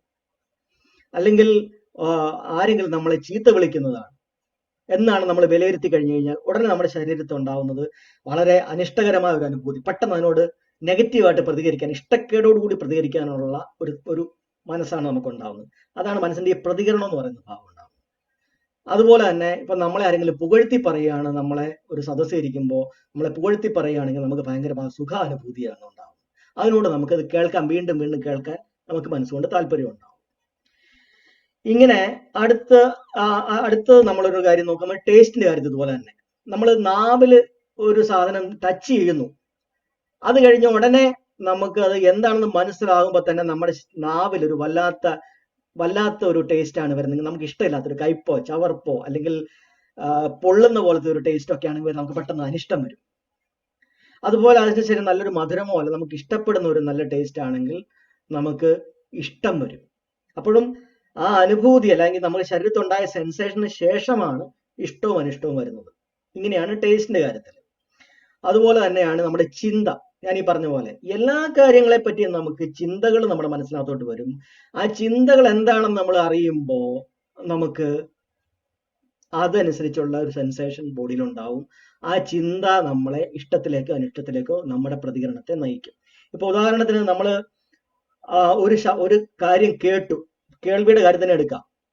കേട്ടത് ഒരു വാർത്തയാണ്, ഒരു ശബ്ദമാണ് കേട്ടത് എന്ന് പറഞ്ഞു കഴിഞ്ഞാൽ ഒരു വാർത്ത കേൾക്കുകയാണ്. നമുക്ക് പ്രിയപ്പെട്ട ഒരാളുടെ മരണം നമ്മളോട് ഒരാൾ പറയുക, വിളിച്ച് നമ്മുടെ അപ്പുറത്തെ മുറിയിൽ നിന്ന് ഒരാൾ പറയുകയാണ് അത് ഇന്നയാൾ മരിച്ചു എന്നുള്ളതാണ്. പെട്ടെന്ന് അതിനെ വിലയിരുത്തൂ, ഇന്നയാള്, ഇയാൾ എൻ്റെ ഏറ്റവും പ്രിയപ്പെട്ട മനുഷ്യൻ, എത്രയും നാൾ ഞങ്ങൾ കൂടെ നിന്നയാള്, അയാൾ പോയോ, അയാൾ ഇല്ലാതായോ എന്ന് ഓർക്കുമ്പോൾ നമുക്ക് ശരീരത്തിൽ ഉണ്ടാവുന്നത് ഒരു വല്ലാത്ത അനുഭൂതിയാണ്. അത് നമുക്ക് ഇഷ്ടക്കേടാണ്, നമുക്ക് സങ്കടമാണ്, ദുഃഖമാണ്. പിന്നീട് ചിന്തയിലേക്ക് എത്തുമ്പോൾ ഈ കാര്യങ്ങൾ പേർത്തും നമുക്ക് ചിന്തിക്കാൻ പറ്റും. അപ്പോഴാണ് ആൾക്കാർ ഈ ചിന്തിച്ച് വിഷമം ഉണ്ടാക്കുന്നത്. ഒരാൾ മരിച്ചുപോയി, ആ സംഭവം കഴിഞ്ഞെങ്കിലും ഇയാളുടെ ചിന്തയിൽ കൂടി അയാൾ ആ കാര്യങ്ങളെ പിന്നെയും ഓർത്തെടുക്കുമ്പോൾ അയാൾക്ക് അനിഷ്ടമായ പ്രതികരണം ഉണ്ടാവുന്നു. അത് റിപ്പീറ്റ് ആയിട്ട് ആ ചിന്തകൾ ചിന്തിച്ചു വരുമ്പോൾ പിന്നെയും ശരീരത്തിൽ അസ്വസ്ഥതകൾ ഉണ്ടാവുന്നു. ശരീരത്തിൽ അസ്വസ്ഥതകൾ ഉണ്ടാകുമ്പോൾ പിന്നെയും നമ്മൾ അനിഷ്ടം കാണിക്കുന്നു. അനിഷ്ടം കാണിക്കുമ്പോൾ പിന്നെയും ശരീരത്തിൽ അസ്വസ്ഥമായ അനുഭൂതി ഉണ്ടാവുന്നു. ഇത് റിപ്പീറ്റ് ചെയ്ത് നമ്മൾ കൂടുതൽ ഡിപ്രഷനിലേക്ക് പോകും. അങ്ങനെയാണ് നെഗറ്റീവ് ചിന്തകൾ നമുക്ക് ശരീരത്തിൽ നെഗറ്റീവ് അനുഭൂതികൾ ഉണ്ടാക്കുന്നു. ആ അനുഭൂതികളോട് നമ്മൾ ഇഷ്ടക്കേട് കാണിക്കുന്നു. അത് പിന്നെയും ശരീരത്ത് ഇഷ്ടമില്ലാത്ത അനുഭൂതി ഉണ്ടാക്കുന്നു. അതിനോട് പിന്നെ ഇഷ്ടക്കേട് ഉണ്ടാകുന്നു. അങ്ങനെയാണ് ഈ ചില വാർത്തകൾ, ചില കാര്യങ്ങൾ ആൾക്കാരെ ഡിപ്രഷനിലേക്ക് നയിക്കുന്നത് അങ്ങനെയാണ്. അതായത് അതിൽ നിന്ന് അവർക്ക് പുറത്ത് കടക്കാൻ പറ്റുന്നില്ല. ആ ചിന്തകൾ വീണ്ടും വരും. ആ ചിന്തകൾ വീണ്ടും വരുമ്പോൾ ശരീരത്തിൽ പിന്നെയും ആ ഫീലിങ്ങുകൾ തന്നെ ഉണ്ടാകും. ആ ഫീലിങ്ങുകൾ തന്നെ ഉണ്ടാകുമ്പോൾ പിന്നെയും അയാൾക്ക് ഇഷ്ടക്കേട് ഉണ്ടാകുന്നു. ആ ഇഷ്ടക്കേട് പിന്നെയും ഇഷ്ടമില്ലാത്ത ഫീലിംഗ് ഉണ്ടാക്കുന്നു. അതൊരു വിഷ്യസ് സർക്കിളായിട്ട് ഫോം ചെയ്യുന്നു. ഇങ്ങനെയാണ് നമുക്ക് സാധാരണഗതിയിൽ നമ്മുടെ പ്രതികരണത്തിന്റെ ശീലങ്ങൾ എല്ലാം ഉണ്ടാകുന്നത്. ഇപ്പൊ ഉദാഹരണത്തിന് നമുക്കിപ്പം നമ്മുടെ ഒരു കംഫർട്ടബിൾ ആയിട്ടുള്ള നമ്മുടെ ഒരു കാലം, ഒരു പൊസിഷൻ നമുക്ക്, അല്ലെങ്കിൽ നമ്മുടെ ഒരു ജോലി ഉണ്ടായിരുന്നു, നമുക്ക് നഷ്ടപ്പെടുകയാണ് അല്ലെങ്കിൽ നഷ്ടപ്പെടാൻ പോവുകയാണ് എന്ന് പറയുമ്പോൾ അയ്യോ, പിന്നെ നമ്മൾ ചിന്തയിലാണ്. ഇനി ഞാൻ എങ്ങനെ മുമ്പോട്ട് പോകും? എനിക്കുള്ള കടങ്ങൾ ഞാൻ എങ്ങനെ വീട്ടും? എൻ്റെ സാമ്പത്തിക പ്രാരാബ്ദം ഞാൻ എങ്ങനെ മുമ്പോട്ട് കൊണ്ടുപോകും? എൻ്റെ കുടുംബത്തെ ഞാൻ എങ്ങനെ കൊണ്ടുപോകും? ഇതെല്ലാം നമുക്ക് ചിന്തകളാണ്. ആ ചിന്തകളെല്ലാം ശരീരത്തിൽ ഉണ്ടാക്കുന്നത് നെഗറ്റീവായിട്ടുള്ള ഫീലിങ്ങുകളാണ്. ആ ഫീലിങ്ങുകൾ ഉണ്ടാകുമ്പോൾ പിന്നെയും അതിനോട് നമുക്ക് ഇഷ്ടക്കേടാണ് ഉണ്ടാകുന്നത്. അത് പിന്നെയും നെഗറ്റീവായിട്ടുള്ള ചിന്തകൾ ഉണ്ടാകുന്നു. കാരണം നമ്മുടെ പ്രതികരണം അടുത്ത് സംഭവിക്കുന്നത് ഒരു ചിന്തയായിട്ടാണ് ഉണ്ടാകുന്നത്. ഇത് പേടിയാവുന്നു, ഭയമാവുന്നു. അല്ലെങ്കിൽ പരീക്ഷയിൽ തോറ്റുപോയാൽ, തോറ്റു കഴിഞ്ഞാൽ വീട്ടുകാരെന്തറിഞ്ഞാൽ എന്ത് സംഭവിക്കും? എനിക്കിനി ജോലി കിട്ടില്ലേ, അല്ലെങ്കിൽ ഞാൻ പാസ്സാവില്ലേ? ഇങ്ങനെയൊക്കെയാണ് ആൾക്കാർ പോയി ഓരോ സമയത്തും ഓരോ കടുങ്കൈകൾ പോലും ചെയ്യുന്നത്. അപ്പം നമ്മൾ ഇങ്ങനെ ഓരോ കാര്യങ്ങളെയും അറിഞ്ഞ് നമ്മുടെ ശരീരത്തുണ്ടാവുന്ന, അതായത് തിരിച്ചറിഞ്ഞ് അതിനുശേഷം ശരീരത്തുണ്ടാവുന്ന അനുഭൂതിയോട് നമ്മൾ പ്രതികരിക്കുന്നു. ഇതൊരു സൈക്കിളായിട്ടാണ് ഇങ്ങനെ വർക്ക് ചെയ്തുകൊണ്ടിരിക്കുന്നത്. ഇതാണ് നമ്മുടെ മനസ്സിന്റെ പ്രവർത്തനം എന്ന് പറയുന്നത്. ഞാനിപ്പം 5 ഇന്ദ്രിയങ്ങളെയും ചിന്തയും കൂട്ടി 6 ഇന്ദ്രിയങ്ങളുടെയും കാര്യങ്ങൾ ഞാൻ കുറച്ച് എക്സാമ്പിൾസ് നിങ്ങളോട് പറഞ്ഞു. ഇത് ഏത് കാര്യത്തിലും നിങ്ങൾക്ക് ഇതുമായിട്ട് നിങ്ങൾക്ക് കണക്ട് ചെയ്യാം. പ്രപഞ്ചത്തിലുണ്ടാകുന്ന എന്ത് സംഭവങ്ങളെയും ഇത്രയും കാര്യങ്ങളുമായിട്ട് നിങ്ങൾക്ക് ഈ കാര്യങ്ങളിൽ കൂടിയായിരിക്കും നിങ്ങളുടെ പ്രതികരണങ്ങൾ, ഇതുവരെ ജനിച്ചിട്ട് ഈ നിമിഷം വരെയുള്ള പ്രതികരണങ്ങളെല്ലാം നിങ്ങൾക്ക് ഉണ്ടായിട്ടുള്ളത് ഈ ഒരു മെക്കാനിസത്തിൽ കൂടെയാണ്. അപ്പൊ നമ്മൾ മനസ്സിലാക്കേണ്ടത്, നമ്മുടെ പ്രതികരണം സംഭവിക്കുന്നത് ശരീരത്തുണ്ടാകുന്ന അനുഭൂതികളോടുള്ള പ്രതികരണങ്ങളായിട്ടാണ്.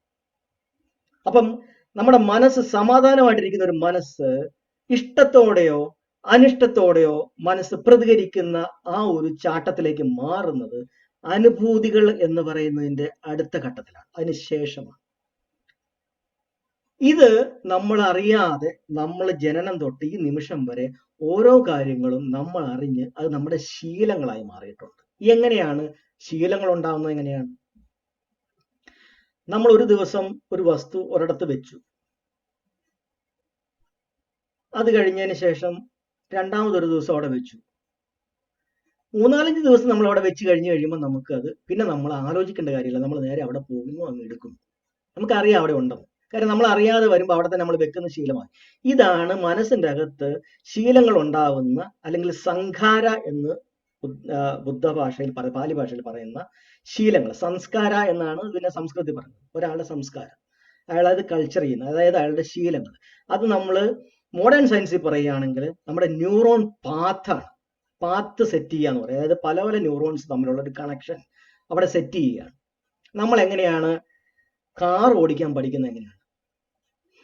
ആദ്യത്തെ ഒരു ദിവസം നമ്മൾ കാർ ഓടിക്കാൻ പഠിക്കുമ്പോൾ ആദ്യമേ നമ്മൾ കയറിയിരുന്നു, സീറ്റ് ബെൽറ്റ് ഇട്ടു, പതുക്കെ നമ്മളോട് അപ്പുറത്തിരിക്കുന്ന നമ്മുടെ മാസ്റ്റർ പറയുന്നു, കീ ഇടാൻ പറയുന്നു.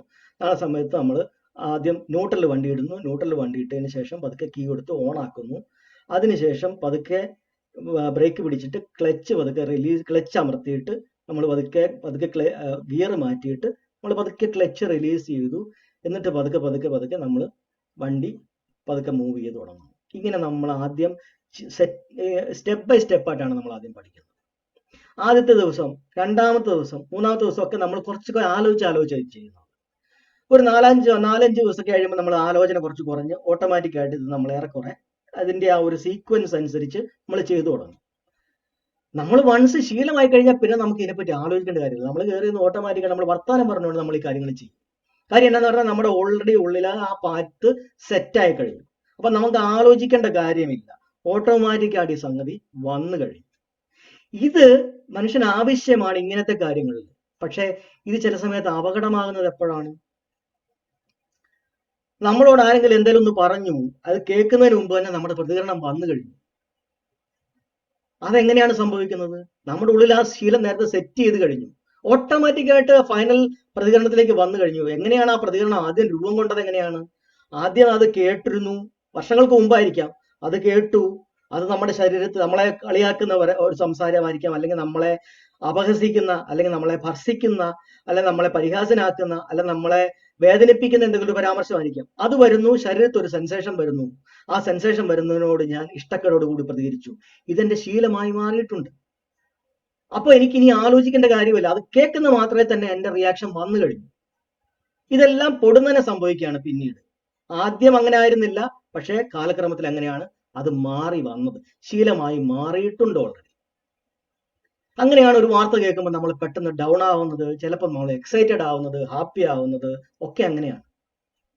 അപ്പോ ആ സെൻസേഷൻ എത്ര ലെവൽ ഉണ്ടോ ആ സെൻസേഷന്റെ അളവിനനുസരിച്ചാണ് നമ്മുടെ പ്രതികരണം വരുന്നത്. നമ്മൾ ഉദ്ദേശിക്കുന്നത്ര നമ്മൾ ഇറിറ്റേറ്റ് ചെയ്യാനും മാത്രമുള്ള സെൻസേഷൻ വന്നില്ല എങ്കിൽ നമ്മൾ അത്രയും ലെവലിലുള്ള ഒരു പ്രതികരണത്തിലേക്ക് നമ്മൾ പോവില്ല. നമ്മൾ ഇറിറ്റേറ്റ് ചെയ്യുന്ന, ഇറിറ്റേഷൻ എന്ന് പറഞ്ഞാൽ എന്താണ്? നമ്മുടെ ശരീരത്തിൽ ഉണ്ടാകുന്ന ആ വൈബ്രേഷൻ നമുക്ക് ഇഷ്ടമില്ലാത്ത ആ ഒരു അളവ് വരെ എത്തിക്കഴിയുമ്പോഴാണ് നമ്മുടെ പ്രതികരണം നമ്മൾ ചെയ്തു പോകുന്നത്. ഇപ്പൊ അതുപോലെ തന്നെ തമാശ പറയുമ്പോൾ ചില സമയത്ത് ഇങ്ങനെ സംഭവിക്കാറുണ്ട്. നമ്മൾ പണ്ടത്തെ തമാശ ഒന്നും പറഞ്ഞ അടൂർ ഭാഷയുടെ സമയത്ത് തമാശ പറഞ്ഞാൽ ഇപ്പം ആരും ചിരിക്കത്തില്ല എന്ന് പറയുന്നതിന്റെ കാര്യം എന്താണ്? കാര്യം ആ തമാശ പറയുമ്പോൾ അന്ന് കിട്ടിക്കൊണ്ടിരുന്ന ആ ഒരു ഫീലിംഗ്, അല്ലെങ്കിൽ നമ്മൾ കേട്ട് പഴകിയ ഒരു തമാശ പിന്നെ രണ്ടാമത് കേൾക്കുമ്പോൾ നമുക്ക് ആ ഫീലിംഗ് നമ്മുടെ ശരീരത്തിൽ ഉണ്ടാവുന്നില്ല. അതുകൊണ്ട് ചിരി എന്ന് പറയുന്ന ആ എക്സ്പ്രഷൻ അത്ര കണ്ട് ഉണ്ടാവുന്നില്ല.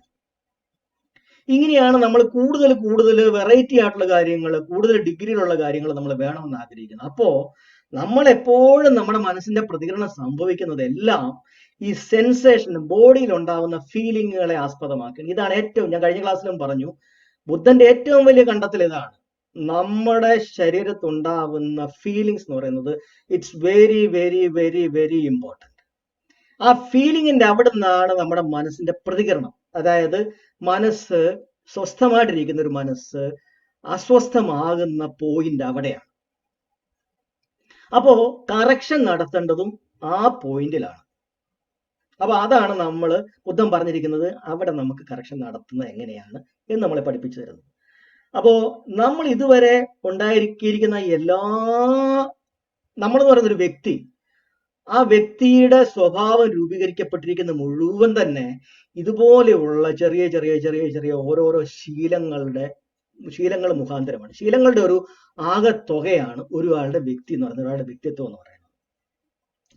ഇനി ഈ സെൻസേഷൻസ് എപ്പോഴും മാറിക്കൊണ്ടിരിക്കുന്നത് നമുക്കിങ്ങനെ കാണാൻ പറ്റും. നമ്മൾ ഈ അടുത്ത ഈ ഒബ്സർവേഷന്റെ ആ ഘട്ടം, നമ്മുടെ ഉപകാര സമാധി കഴിഞ്ഞ് നമ്മുടെ ശരീരത്തിന്റെ ഓരോ ഭാഗത്തേക്ക് നമ്മുടെ ശ്രദ്ധ ഇങ്ങനെ പോകുമ്പോൾ നമുക്കറിയാം ശരീരത്തിന്റെ ഓരോ ഭാഗത്തും സെൻസേഷൻസ് മാറി മാറി മാറി വന്നുകൊണ്ടിരിക്കുകയാണ്.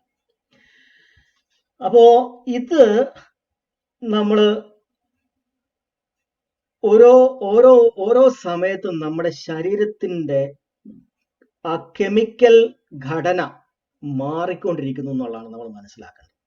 ഹോർമോൺസ് മാറുന്നുണ്ട്, ബയോ കെമിക്കൽ റിയാക്ഷൻസ് മാറുന്നുണ്ട്, നമ്മുടെ ബോഡിയുടെ കോമ്പസിഷൻസ് മാറുന്നുണ്ട്. നമ്മൾ മദ്യപിക്കുമ്പോൾ തന്നെ നമുക്കറിയാം, ശരീരത്തേക്ക് മദ്യം കയറി കഴിയുമ്പോൾ, രക്തത്തിലേക്ക് മദ്യം കയറി കഴിയുമ്പോൾ നമ്മുടെ ശരീരത്തിന്റെ കെമിക്കൽ കോമ്പസിഷൻ മാറുന്നുണ്ട്. ആ കെമിക്കൽ കോമ്പസിഷൻ മാറുമ്പോൾ നമ്മുടെ ബ്രെയിൻ മാറുന്നുണ്ട്, നമ്മുടെ ചിന്ത മാറുന്നുണ്ട്, നമ്മൾ കാര്യങ്ങളെ വിവേചിക്കുന്ന, കാണുന്ന രീതികൾ മാറുന്നുണ്ട്, ധരിക്കുന്ന രീതികൾ മാറുന്നുണ്ട്, എല്ലാം മാറുന്നുണ്ട്. ഒരു വ്യക്തി തന്നെ മാറുന്നുണ്ട്. അപ്പൊ മനസ്സും മാറുന്നുണ്ട്, മനസ്സ് മാറുന്നതിന്റെ കൂടെ ശരീരവും മാറുന്നുണ്ടെങ്കിൽ വ്യക്തിയും മാറുന്നുണ്ടെന്നാണ് അതിന്റെ അർത്ഥം. ഇത് വളരെ പ്രധാനപ്പെട്ട ഒരു പോയിന്റാണ്. നമ്മൾ ചില സമയത്ത് പറയാറുണ്ട്, അവൻ വെള്ളം അടിച്ചിരിക്കുകയാണ്, ഇപ്പൊ അവനല്ല സംസാരിക്കുന്നത്, അവന്റെ ഉള്ളിൽ കിടക്കുന്ന മദ്യമാണ് സംസാരിക്കുന്നത് നമ്മൾ പറയാറുണ്ട്. ആള് മാറി, ആളല്ല ഇപ്പം. ഇനി ഇതിന്റെ കെട്ടിറങ്ങട്ടെ, അത് കഴിയുമ്പോൾ നമുക്ക് അവനോട് വർത്താനം പറയാം, അപ്പോഴേ അവനെ തിരിച്ചു കിട്ടുകയുള്ളൂ. അപ്പം ആ വ്യക്തി ഇപ്പൊ വേറൊരു വ്യക്തിയാണ്. നമ്മൾ ഭയങ്കരമായി ചൂടായി ഭയങ്കരമായിട്ട് നമ്മൾ റേസ് ആയി നിൽക്കുന്ന ഒരു ആംഗ്രി ആയിട്ട് നിൽക്കുന്ന ഒരു സമയത്ത്, ദേഷ്യത്തോടു കൂടി നിൽക്കുന്ന സമയത്ത് ആ വ്യക്തി അല്ല തണുത്ത് കഴിയുമ്പോൾ ഉള്ള വ്യക്തി.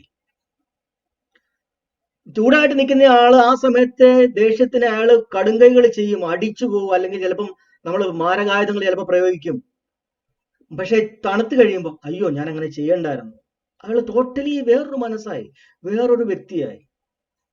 ഇതിൽ നിന്നാണ് ബുദ്ധൻ മനസ്സിലാക്കുന്നത് നമ്മളൊരു സ്ഥിരമായ സംഗതി അല്ല, സ്ഥിരമായ പ്രതിഭാസമല്ല. നമ്മൾ ഓരോ മൊമെന്റിലും ഓരോരോ വ്യക്തികളായി മാറിക്കൊണ്ടിരിക്കുന്നുണ്ട്.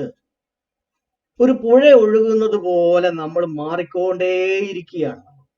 ഓരോ നിമിഷവും നമ്മൾ പല ജന്മങ്ങൾ എടുത്തുകൊണ്ടിരിക്കുകയാണ്. ഇവിടെയാണ് ആ ജന്മമെടുക്കുന്ന പരിപാടി സംഭവിക്കുന്നത്. ഇതിപ്പോ നമ്മുടെ മനസ്സിനെ പറ്റി നമ്മൾക്ക് ഇതുപോലെ അറിയാമല്ലാത്തൊരു വ്യക്തി അന്ധനായി ഇങ്ങനെ പ്രതികരിച്ചുകൊണ്ടേയിരിക്കുകയാണ്. അയാൾ മനസ്സിൽ വരുന്ന ചിന്തകൾക്കനുസരിച്ച് പ്രതികരിച്ചുകൊണ്ടിരിക്കുന്നു. അയാളുടെ ചുറ്റും അയാൾ അറിയുന്ന കാര്യങ്ങൾ, ഇന്ദ്രിയങ്ങൾ വഴി അറിയുന്ന കാര്യങ്ങൾക്കനുസരിച്ചൊക്കെ അയാൾ ഇങ്ങനെ പ്രതികരിച്ചുകൊണ്ടിരിക്കുകയാണ്. അയാളുടെ ശരീരത്ത് സെൻസേഷൻസ് മാറി മാറി വരുന്നു, ആ വ്യക്തി തന്നെ മാറുന്നു. അയാൾ പല പല ജന്മം എടുത്തുകൊണ്ടിരിക്കുകയാണ്, ഓരോ മൊമെന്റ് നിരന്തരം. അയാൾ പല പല വ്യക്തികളായി മാറിക്കൊണ്ടിരിക്കുകയാണ്, ഒരു വ്യക്തി തന്നെ. നമ്മൾ നോക്കുമ്പോൾ ഒരാളാണ്, ഒരു അജിത്ത് ആണെങ്കിൽ അജിത്താണ് നമ്മൾ പറയുന്നത്, പക്ഷെ ആ അജിത്ത് സെയിം അല്ല, പല സമയത്തും പലതാണ്. അയാൾ എടുക്കുന്ന ശ്വാസത്തിനനുസരിച്ച് തന്നെ അയാളുടെ ഉള്ളിലേക്ക് പല ആറ്റംസ് ഉള്ളിലേക്ക് പോകുന്നുണ്ട്. അയാൾ വിടുന്ന ശ്വാസത്തിനനുസരിച്ച് അയാളുടെ ഉള്ളിൽ നിന്ന് ആറ്റങ്ങൾ പുറത്തേക്ക് പോകുന്നുണ്ട്. അയാൾ വേർക്കുമ്പോൾ അയാളുടെ ശരീരത്തിൽ നിന്ന് വേർപ്പ് പോകുന്നുണ്ട്. അയാൾ വെള്ളം കുടിക്കുമ്പോൾ കൂടുതൽ വേറെ ആറ്റങ്ങൾ വരുന്നുണ്ട്. ആഹാരം കഴിക്കുമ്പോൾ വേറെ ആറ്റങ്ങൾ വരുന്നുണ്ട്. വിസർജനം ചെയ്യുമ്പം കുറെ ആറ്റങ്ങൾ പുറത്തേക്ക് പോകുന്നുണ്ട്. ശരീരം മാറുമ്പോൾ, ശരീരത്തിലുള്ള കോമ്പസിഷൻ മാറുമ്പോൾ അയാൾ മറ്റൊരു ശരീരമായി മാറുന്നുണ്ട്, മറ്റൊരു മനസ്സായി മാറുന്നുണ്ട്. അയാൾ നിരന്തരം മാറിക്കൊണ്ടിരിക്കുന്ന ഒരു പ്രതിഭാസമാണ്, പെർമനന്റ് അല്ല. ഇതൊരു പ്രധാനപ്പെട്ട, നമ്മൾ ഉള്ളിൽ നമ്മളെ മനസ്സിലാക്കുമ്പോൾ മാത്രമാണ് നമ്മളിത് മനസ്സിലാക്കുന്നത്. ഉള്ളിലേക്ക് നോക്കി നമ്മളെ നിരീക്ഷിച്ചാൽ മാത്രമാണ് ഈ മാറ്റം, ഈ നടന്നുകൊണ്ടിരിക്കുന്ന ഈ ചേഞ്ച്, ഓരോ മൊമെന്റിലും നമ്മൾ നടന്നുകൊണ്ടിരിക്കുന്ന ഈ ചേഞ്ച് നമുക്ക് മനസ്സിലാവത്തുള്ളൂ. അല്ലെങ്കിൽ നമ്മൾ ഒരാളാണ്, നമ്മൾ തരിച്ചങ്ങ് ജീവിക്കുക. പക്ഷെ നമുക്ക് ആ കൂടിയുള്ളത് ഓർമ്മകൾ മാത്രമാണ്. കഴിഞ്ഞ നിമിഷത്തിൽ നിന്ന് ഈ നിമിഷം വരെയുള്ള ഓർമ്മകൾ നമ്മളെ കൊണ്ടാണ് ഈ കണക്ഷൻ നമ്മൾ തന്നെയാണെന്ന് നമ്മൾ തോന്നിപ്പിക്കുന്ന കണക്ഷൻ ഓർമ്മയാണ്. 10 വർഷം മുമ്പുള്ള നമ്മുടെ ഫോട്ടോ കാണുമ്പോൾ ഈ ഞാൻ തന്നെയാണ് ഞാൻ. പക്ഷെ ആ സമയത്തുണ്ടായിരുന്ന ആളുടെ ശരീരത്തുണ്ടായിരുന്ന ഒരു കണിക പോലും ഇപ്പോഴത്തെ കണികയിൽ ഈ ശരീരത്തിൽ ഉണ്ടാവത്തില്ല. ഒരാറ്റം പോലും ഉണ്ടായിട്ടില്ല. എല്ലാം മാറിയിട്ടുണ്ടാവും. സ്കിന്ന് മാറിയിട്ടുണ്ടാവും, കോശങ്ങൾ മാറിയിട്ടുണ്ടാവും, ചിന്തകൾ മാറിയിട്ടുണ്ടാവും, മനസ്സ് മാറിയിട്ടുണ്ട്, എല്ലാം മാറിക്കൊണ്ടിരിക്കുകയാണ്. പക്ഷെ എന്നാലും നമ്മൾ പറയുന്നത് ആ ഞാൻ തന്നെയാണ് ഈ ഞാൻ. അതെന്താണ്? നമ്മുടെ ഓർമ്മയാണ്, നമ്മുടെ മെമ്മറിയാണ്. അപ്പൊ ഈ മെമ്മറി ഉള്ളത് കൊണ്ട് മാത്രമാണ് നമ്മൾ ഒരു സ്ഥിരമായ ഒരു പ്രതിഭാസമാണെന്ന് നമുക്ക് സ്വയം തോന്നുന്നത്. ഇതിനെയാണ് നമ്മുടെ ഈ ബൗദ്ധ നിരീക്ഷണം ബ്രേക്ക് ചെയ്യുന്നത്. നമ്മുടെ യഥാർത്ഥ പ്രകൃതം, യഥാർത്ഥ സ്വഭാവം എന്തെന്ന് നീ മനസ്സിലാക്ക്. നീ വെച്ചിരിക്കുന്ന സങ്കല്പമല്ല യഥാർത്ഥം, നീ ശരിക്കുള്ള നീ എന്താണെന്ന് മനസ്സിലാക്കുന്നു പറഞ്ഞാണ് ബുദ്ധൻ നമ്മളോട് പറയുന്നത്.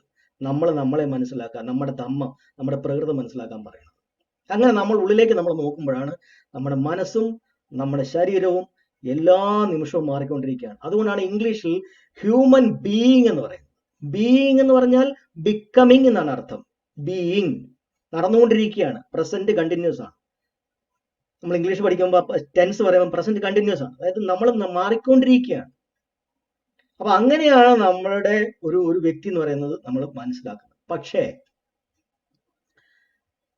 നമ്മളോട് മറ്റു പല മതക്കാരും ഇതുപോലെ നമ്മളെ സൂക്ഷ്മമായി നിരീക്ഷിക്കാതെ സങ്കല്പങ്ങളുടെ അടിസ്ഥാനത്തിൽ മാത്രം നിഗമനങ്ങൾ ഉണ്ടാക്കി വെച്ച മറ്റ് മതങ്ങൾ നമ്മളെ പഠിക്കാൻ മെനക്കെട്ടിട്ടില്ല. അത് പഠിക്കാതെ അവർ നമ്മളോട് പറയുന്നത് ശരീരവും ആത്മാവും ഉണ്ടെന്ന്, ബോഡി ആൻഡ് സ്പിരിറ്റ്. അത് ഹിന്ദു മതവും ബ്രാഹ്മണരുടെ മതവും പറയുന്നുണ്ട്, ക്രിസ്തു മതം പറയുന്നുണ്ട്, ഇസ്ലാം പറയുന്നുണ്ട്, എല്ലാവരും പറയുന്നുണ്ട് ഈ ആത്മാവ്. ഈവൻ ജൈനം പോലും പറയുന്നുണ്ട്. അവരാരും ഇതുപോലെ നമ്മളെ നിരീക്ഷിച്ച് പഠിച്ചിട്ടില്ല. അതുകൊണ്ട് ബോഡി, സ്പിരിറ്റ്, ശരീരവും ആത്മാവും. ഭഗവത്ഗീത എന്ന് പറയുന്നൊരു ബുക്ക് തന്നെ ഉണ്ടാക്കിയിരിക്കുന്നത് ഈ ഒരു തെറ്റായ കൺസെപ്റ്റിന്റെ പുറത്താണ്. ശരീരം മാത്രമേ മാറുന്നുള്ളൂ, ആത്മാവ് സ്ഥിരമായിട്ട് നിൽക്കുന്നുണ്ടെന്ന്. നമ്മളെ നോക്കുമ്പോൾ അങ്ങനെയല്ല നമ്മൾ അറിയേണ്ടതും പഠിക്കേണ്ടതും മനസ്സിലാക്കേണ്ടതും. അതിനുള്ള ഒരു സ്ലൈഡും കൂടെ ഞാൻ നിങ്ങളെ ഒന്ന് കാണിച്ചു തരാം. ഇതാണ് ആ സ്ലൈഡ്.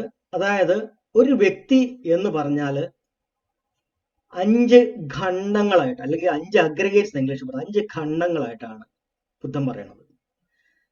ഒരിടത്ത് ഫിസിക്കൽ ബോഡി, അതായത് ഈ പറയുന്ന ആറ്റങ്ങൾ കണ്ടെല്ലാം ഉണ്ടാക്കിയിരിക്കുന്ന ഈ ശരീരം, അത് അതിന്റെ ഫിസിക്കൽ പാർട്ട് മാത്രമാണ്. പിന്നെ മനസ്സ്, ആ മനസ്സെന്ന് പറഞ്ഞാൽ 4, ഞാൻ നേരത്തെ പറഞ്ഞ പോലെ ഇന്ദ്രിയബോധമുണ്ട്, വിലയിരുത്തലുണ്ട്, അനുഭൂതിയുണ്ട്, പ്രതികരണമുണ്ട്. ഈ 5 കാര്യങ്ങളും കൂടി ചേരുമ്പോഴാണ് ഒരു വ്യക്തിയാവുന്നത്. അതിനെയാണ് പഞ്ച ഉപാദാന ഖണ്ഡങ്ങൾ എന്ന് പറയുന്നത്, പഞ്ചുപാദാന ഖണ്ഡ എന്ന് പറയുന്നത്. ഈ 5 ഖണ്ഡങ്ങൾ, ഈ 5 ഖണ്ഡങ്ങൾ അല്ലെങ്കിൽ 5 സ്കന്ധങ്ങൾ എന്ന് ചിലപ്പോൾ സംസ്കൃതത്തിൽ പറയും. 5 ഖണ്ഡങ്ങളായിട്ടാണ് ഇതിനെ കാണിക്കുന്നത്. അതായത് ഫിസിക്കൽ ശരീരം, ഇന്ദ്രിയബോധം, അതിനെ തിരിച്ചറിയുന്ന പെർസെപ്ഷൻ അല്ലെങ്കിൽ വിലയിരുത്തൽ, അതിനുശേഷം ഉണ്ടാവുന്ന അനുഭൂതിയുടെ ഒരവസ്ഥ, പിന്നെ പ്രതികരണം.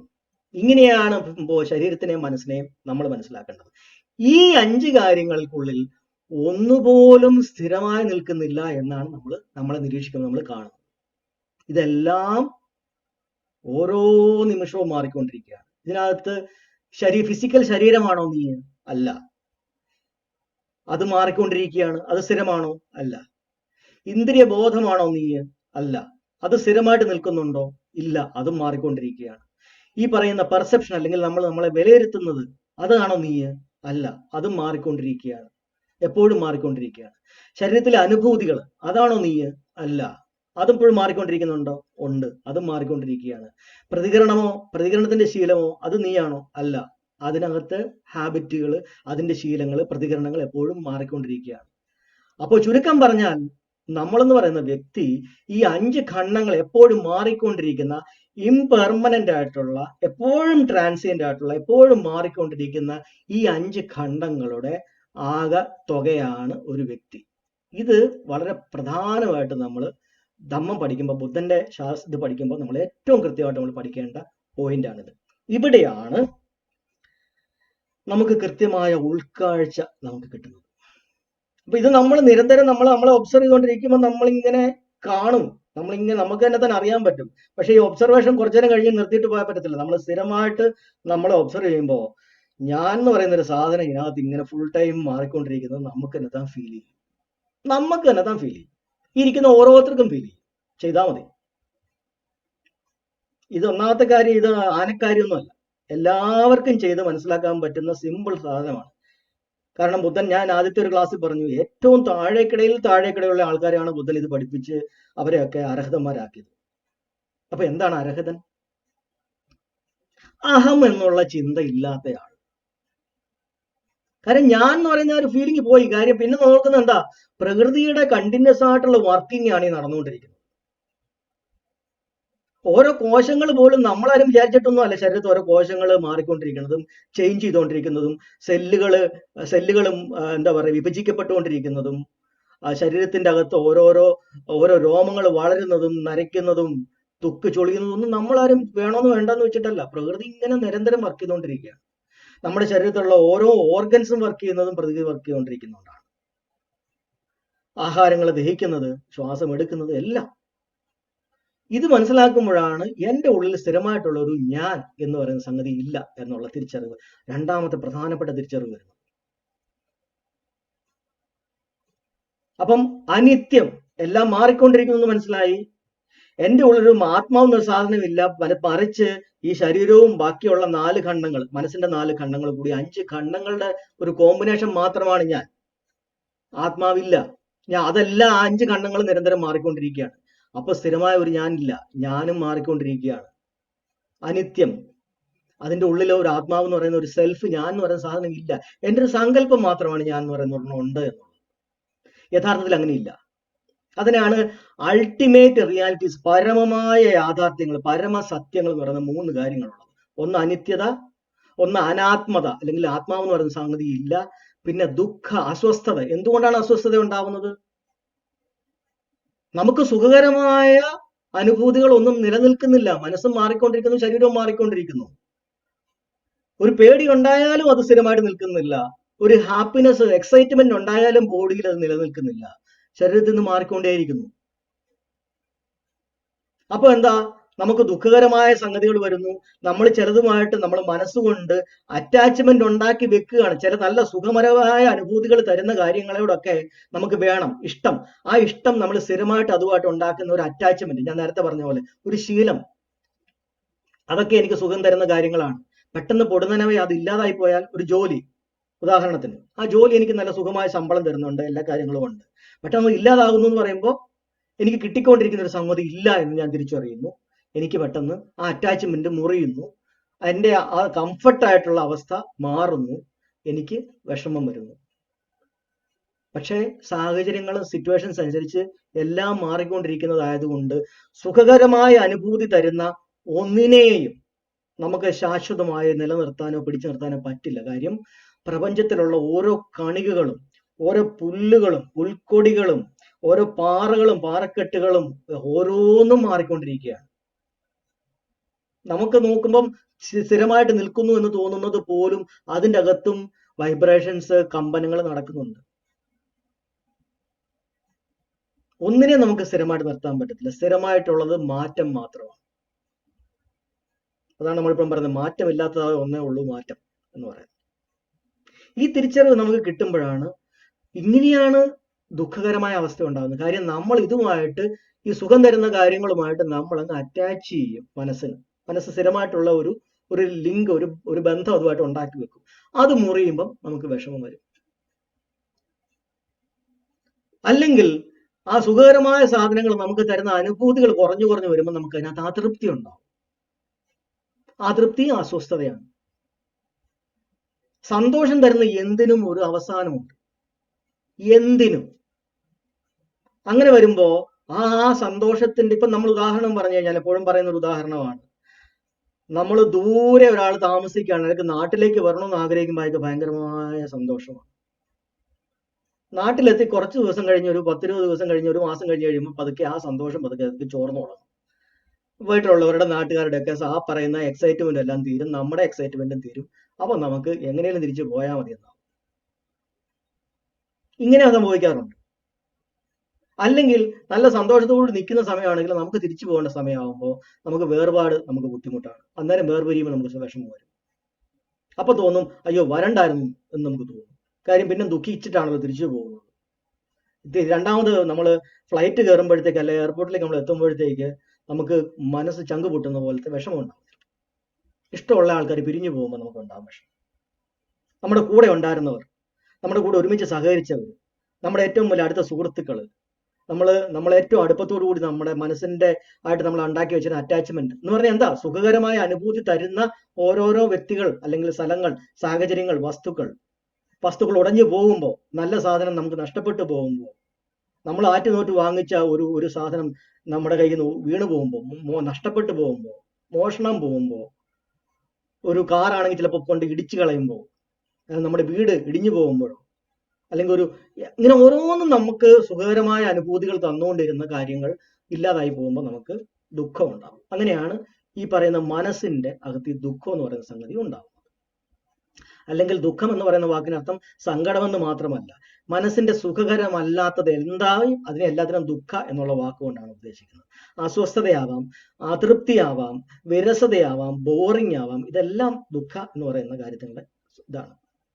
അപ്പോ എവിടുന്നാണ് ഈ പ്രതികരണം ഉണ്ടാവുന്നത്? അനുഭൂതികളുടെ ആ പോയിന്റിൽ നിന്നാണ്. അപ്പൊ അനുഭൂതികളുടെ ആ ഒരു പോയിന്റിലാണ് ഈ ഒരു ചേഞ്ച് ഉണ്ടാവുന്നത്. ഇതാണ് ബുദ്ധൻ കണ്ടുപിടിച്ചത്. അപ്പൊ അവിടെയാണ് ഇഷ്ടം അനിഷ്ടം എന്ന് പറയുന്ന ആ ഒരു പ്രതികരണം നമുക്ക് ഉണ്ടാക്കുന്ന സ്ഥലത്താണ് നമ്മുടെ അസ്വസ്ഥതയുടെ മൂല പോയിന്റ് കിടക്കുന്നത്. അപ്പൊ അദ്ദേഹം ഇങ്ങനെ ഒബ്സർവ് ചെയ്യുമ്പോൾ ഈ അനുഭൂതികൾ ഓരോന്നിനെ അദ്ദേഹം എടുത്ത് ഒബ്സർവ് ചെയ്യാൻ തുടങ്ങി. എങ്ങനെയാണ് വികാരങ്ങൾ എൻ്റെ ഉള്ളിൽ ഉണ്ടാവുന്നത്? ആ അനുഭൂതികളെ അദ്ദേഹം ഒബ്സർവ് ചെയ്യുമ്പോൾ അനുഭൂതികളുടെ വൈബ്രേഷൻസ് ചിന്തിച്ചു. ഒരു അനുഭൂതി ഉണ്ടായി, ശരീരത്തുണ്ടായി, അതിന്റെ വൈബ്രേഷൻ തുടങ്ങി അതിന്റെ പീക്ക് ആ കമ്പനം കൂടി അതിനുശേഷം അത് പതുക്കെ ശരീരത്തിൽ നിന്ന് അപ്രത്യക്ഷമാകും. കാരണം ശരീരത്തിലെ കമ്പോണൻസ് മാറിക്കൊണ്ടിരിക്കുകയാണ്, വൈബ്രേഷൻസ് മാറിക്കൊണ്ടിരിക്കുകയാണ്. ഞാൻ ആദ്യം പറഞ്ഞ കലാപ കണങ്ങൾ മാറിക്കൊണ്ടിരിക്കുക. അപ്പൊ ശരീരത്തിൽ ഉണ്ടാക്കിയിരിക്കുന്ന ആറ്റംസും മാറിക്കൊണ്ടിരിക്കുകയാണ്. അപ്പൊ തനിയെ ആ വൈബ്രേഷൻ കുറഞ്ഞു. അപ്പൊ അദ്ദേഹം അതിനോട് പ്രതികരിക്കാൻ പോയില്ല, ഇഷ്ടമോ അനിഷ്ടമോ കാണിക്കാൻ പോയില്ല, തനിയെ അത് വന്നു കുറഞ്ഞു.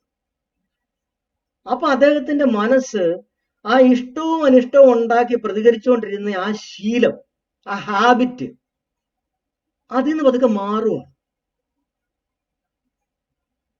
നേരത്തെ എങ്ങനെയാ അനുഭൂതി ഉണ്ടാവുന്നു, അപ്പൊ തന്നെ പ്രതികരിക്കുന്നു.